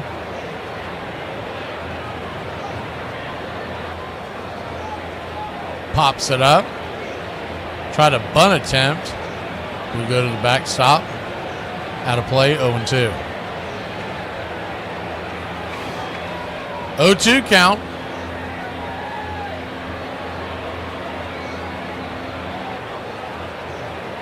Saying that earthquake was an 8.7 on the Richter scale.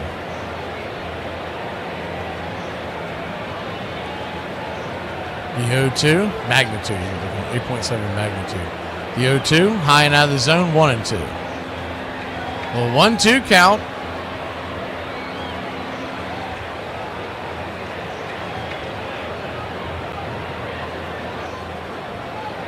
Outside wide, 2-2.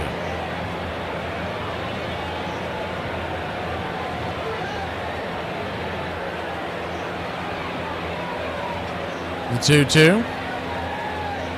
Swing, lifts it into left center field. That's going to get caught by Harris on the run. 1 down.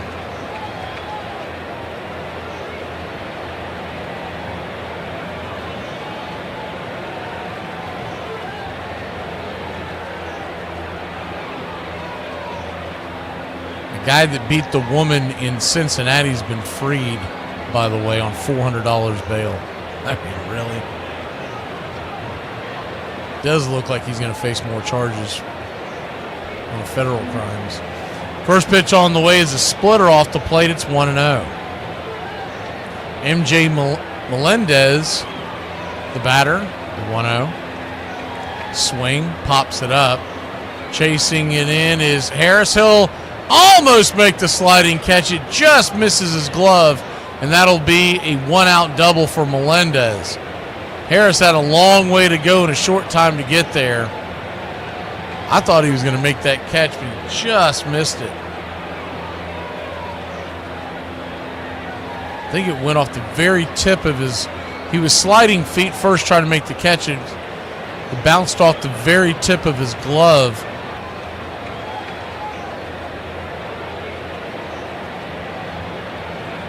So 9-6 your score. Runner at second, 1 out.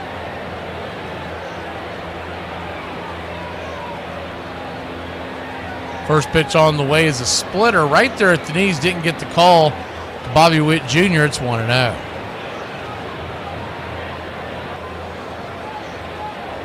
The 1-0. Comes set.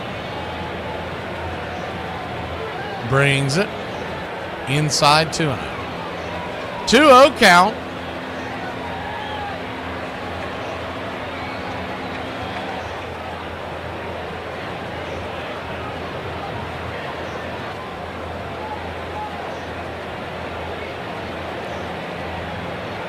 Splitter down and away.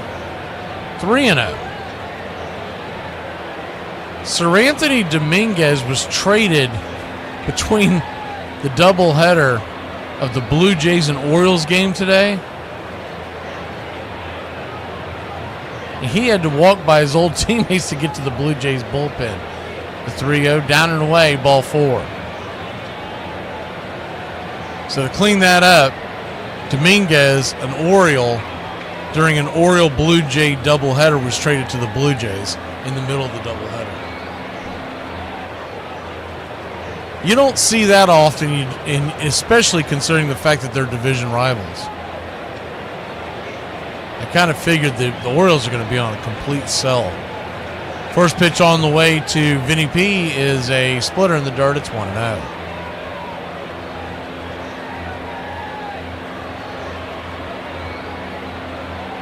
The Pasquatch, as I guess he is known. He's 3 for 4. Vinny P's got 2 on and 1 out. 1-0. Up top misses. 2-0.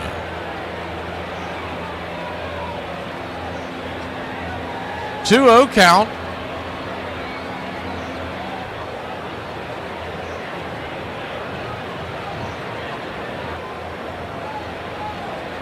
Swing, chops it off his instep, 2-1.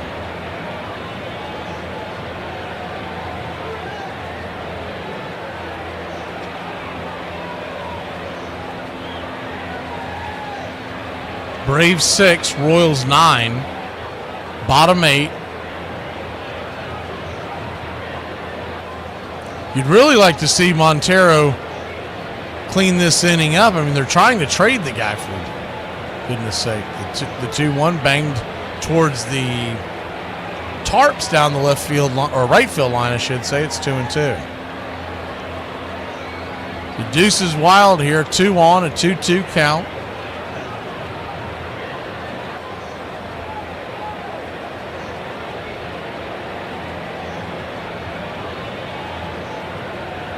The 2-2. Swing. Hits it over to second. This is going to be a 4 to 6 to 3. Inning-ending double play. And just like that, Montero's trade stock goes up. We go to break. And the Braves will grab the bats, trailing 3. I never said that I like to drink. I like to get drunk. I like to black out as much as the next mentally unstable bitch. But you will not find me just casually throwing back a couple of beers and calling it a night. What's the point? Like, what are you working towards? Nothing. I'm drinking an 18-pack and pissing my pants in public, or I'm not drinking at all. You know what I mean? You know what? I'm about to say it. Okay. I don't care that you broke your elbow. Are you secretly hoping they don't get good enough to make the travel team? I mean, I'm into it now, but it's a little much. And the cost of it is, like my son's got his own bat. They all have their own bat. It's like you've seen 3 good pitches all year. Why is your bat $390? Right. And why can't you hand it to the next kid when you're done striking out with it? So we have $4,000 worth of bats in the dugout. We have 2 hits. And the coaches got it too. They got the huge equipment bags all embroidered. My coach had a bag he brought back from Vietnam. That was our equipment bag. We had a big green duffel. Yeah. They go in there, grab a ball. Like, I think I found a grenade. Every time you played against George Brett, you felt like you had jumped on your bicycle, ridden down to the Little League field, and you played a pickup game of baseball. How can a guy be this good and seem like he didn't take the game that seriously? Larry, you come off a really year last year. What are you going to do about it? Well, main thing I'll try and, boy, that was tough. They're not going to tape that, are they? But we all know that George took the game extremely seriously because we've seen him in action a few times when he wasn't the happiest guy in the world. Brett went in hard, and both teams are out on the field. But the numbers keep coming at you, like being one of just 5 players ever with 3,000 hits, 300 homers, and a career batting average over 300. Hey, Braves Country, I'm Mac McGee. Join us for Pitch by Pitch, Play by Play, the classic call of Braves Country baseball. Welcome back. Those of y'all in Braves Country that are living out west, you might want to check your local news. There are tsunami warnings, alerts. They're not likely, but there are alerts on the west coast of the United States all the way till 4 a.m. Eastern. First pitch on the way to Marcell Ozuna is a slider off the edge. It's 1-0. Hawaii is right in the thick of it, and they're worried about it hitting Hawaii as the 1-0 is swung on, fouled away, 1-1.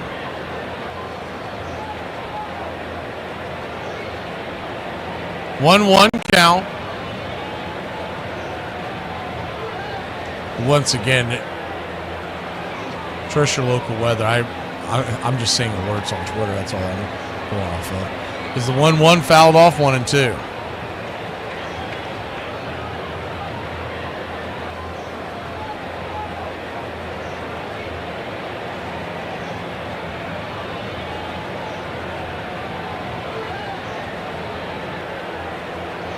One-two count.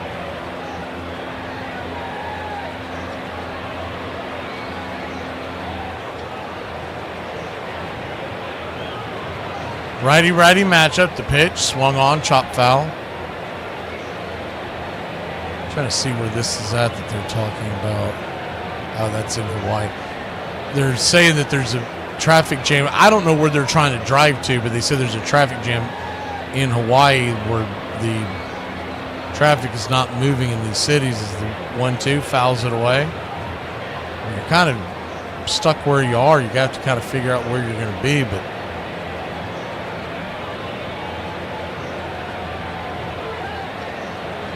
it's Alaska, Hawaii, the Pacific Coast, and, of course, Japan and Russia.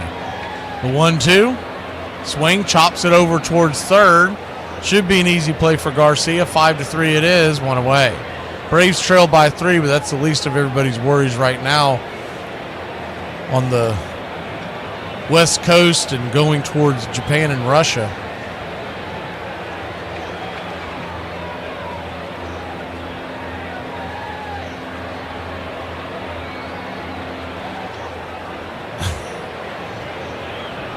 Some guy sarcastically put out, I love being in Hawaii. Nothing could ruin this vacation.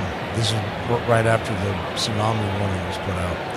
First pitch on the way to Drake Baldwin is off the plate. First strike, it's 0-1.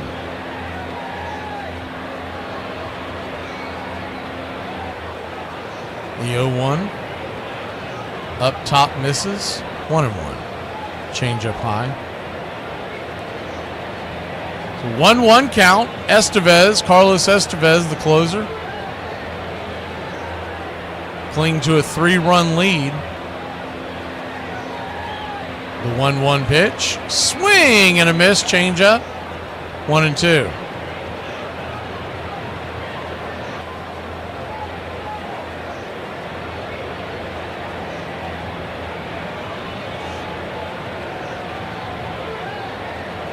The 1-2 pops it up back behind home plate, but out of play.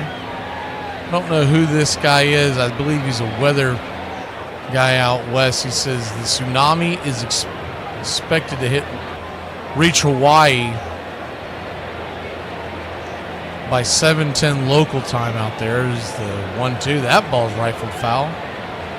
3 to 12 foot waves above tide level are possible.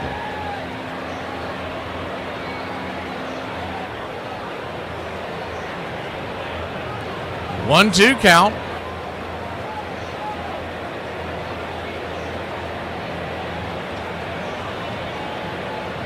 Baldwin 1 for 4 with the double. That ball is inside, 2-2.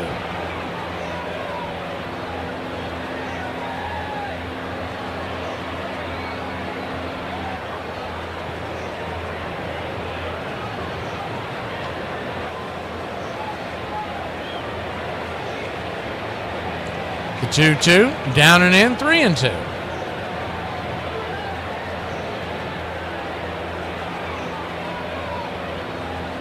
So it's 4:36 local time out there right now, so they're talking about essentially 3 hours, or 2.5, I guess.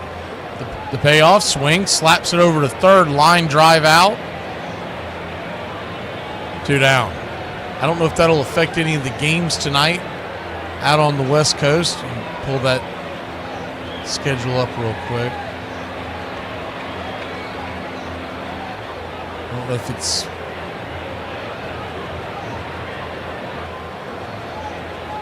Who do they have out west tonight? They're in Los Angeles, San Diego, Oakland, and San Francisco. Yeah, I would tend to think I don't know. First pitch on the way is a 4-seam fastball high and out of the zone. It's 1-0.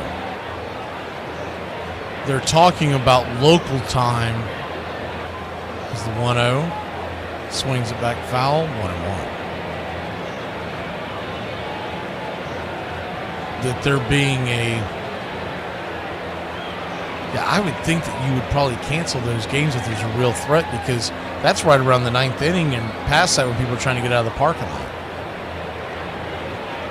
The 1-1 swing, pops it up behind home plate. Furman gives it a look, but it'll bend into the crowd.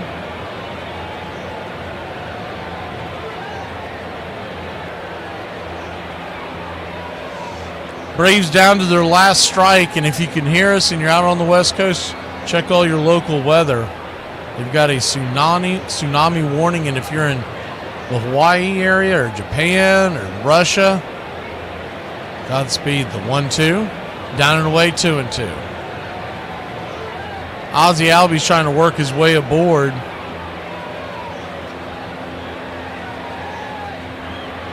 He can reach, the tying run would come to the on-deck circle. The 2-2, swing, bangs it down the first base line, but that'll go point of foul.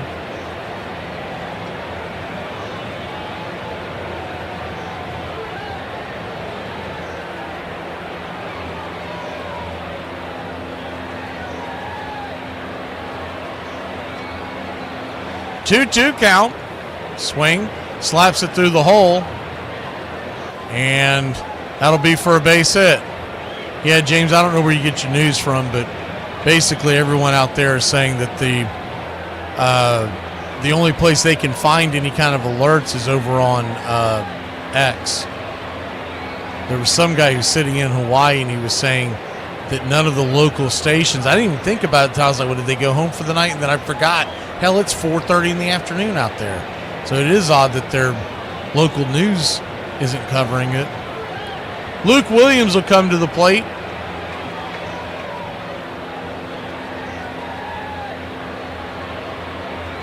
Batting ninth, as he took over the shortstop position for Nick Allen when the pinch hitter Sean Murphy came in last inning. Luke Williams has to find a way to get on.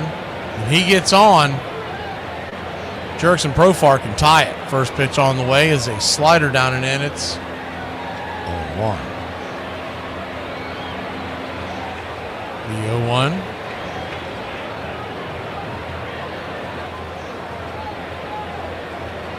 Righty. Pitch. Swing, slaps it over to third. Good defensive play by Garcia. Line drive catch. If he doesn't snag that, that's going to be extra bases. That ball was smoked. Royals win. Braves drop a tough one, 9-6. He did put some runs on the board, 14 hits, 6 runs and an error, 9 runs, 12 hits, no errors for Kansas City. Your Atlanta Braves, they did some walking again. They walked 5 times tonight, but the pitching, well, we knew that was going to be it. What could we get out of Fetty? It wasn't much. 4 innings, 4 earned runs. Bummer gave up 2. De Los Santos gave up 3. And believe it or not, Montero, well, he pitched a scoreless inning. We'll see you tomorrow. Remember, it's an early first pitch. Assuming weather, there is a threat of rain tomorrow, but I think they might be able to get it in. Depends on how fast the weather moves. Of course, I don't know if that tsunami's got anything to do with anything. But if not, we'll see you tomorrow. 2:10 first pitch will come on the air about 1:30. Y'all be safe. And have a great one, Braves country.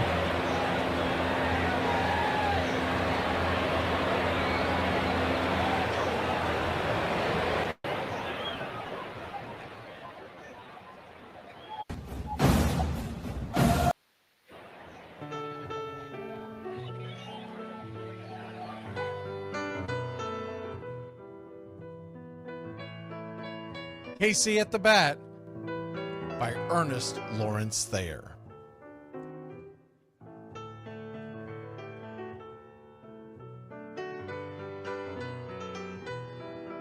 The outlook wasn't brilliant for the Mudville Nine that day. The score stood 4-2, but with 1 inning more to play.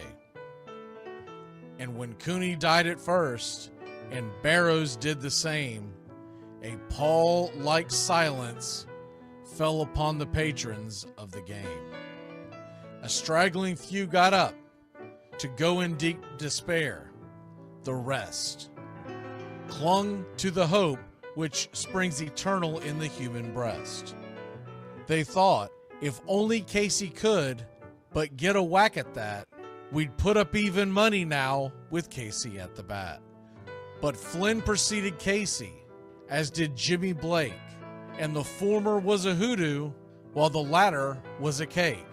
So upon that stricken multitude, grim, melancholy sat, for there seemed but little chance of Casey getting to the bat. But Flynn let drive a single, to the wonderment of all, and Blake, the much despised, tore the cover off the ball.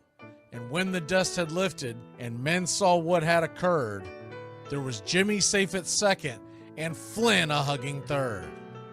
Then from 5,000 throats and more rose a lusty yell. It rumbled through the valley, it rattled in the dell. It pounded on the mountain and recoiled upon the flat, for Casey, mighty Casey, was advancing to the bat. There was ease in Casey's manner as he stepped into his place. There was pride in Casey's bearing, and a smile lit Casey's face. And when responding to the cheers, he lightly doffed his hat. No stranger in the crowd could doubt 'twas Casey at the bat. 10,000 eyes were on him as he rubbed his hands with dirt. 5,000 tongues applauded when he wiped them on his shirt. Then while the writhing pitcher ground the ball into his hip, defiance flashed in Casey's eye, a sneer cooled Casey's lip. And now the leather-covered sphere came hurtling through the air, and Casey stood a-watching it in a haughty grandeur there. Closed by the sturdy batsman, the ball unheeded sped. That ain't my style, said Casey. Strike one, the umpire said. From the benches black with people, there went up a muffled roar, like the beating of a storm waves on a stern and distant shore. Kill him! Kill the umpire! Shouted someone on the stand, and it's likely they'd have killed him had not Casey raised his hand. With a smile of Christian charity, great Casey's visage shone. He stilled the rising tumult, he bade the game go on. He signaled to the pitcher, and once more the dun sphere flew. But Casey ignored it, and the umpire said, "Strike 2." "Fraud!" cried the maddened thousands, and echoed answered, "Fraud!" But one scornful look from Casey, and the audience was awed. They saw his face grow stern and cold. They saw his muscles strain. And they knew that Casey wouldn't let that ball go by again. The sneer is from Casey's lip. His teeth are clenched in hate. He pounds with cruel violence his bat upon the plate. And now the pitcher holds the ball. And now he lets it go. And now the air is shattered by the force of Casey's blow. Oh, somewhere in the favored land, the sun is shining bright. The band is playing somewhere, and somewhere hearts are light.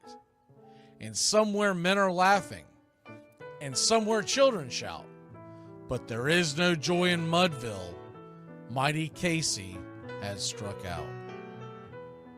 Casey at the Bat, Ernest Lawrence Thayer, published June 3rd, 1888.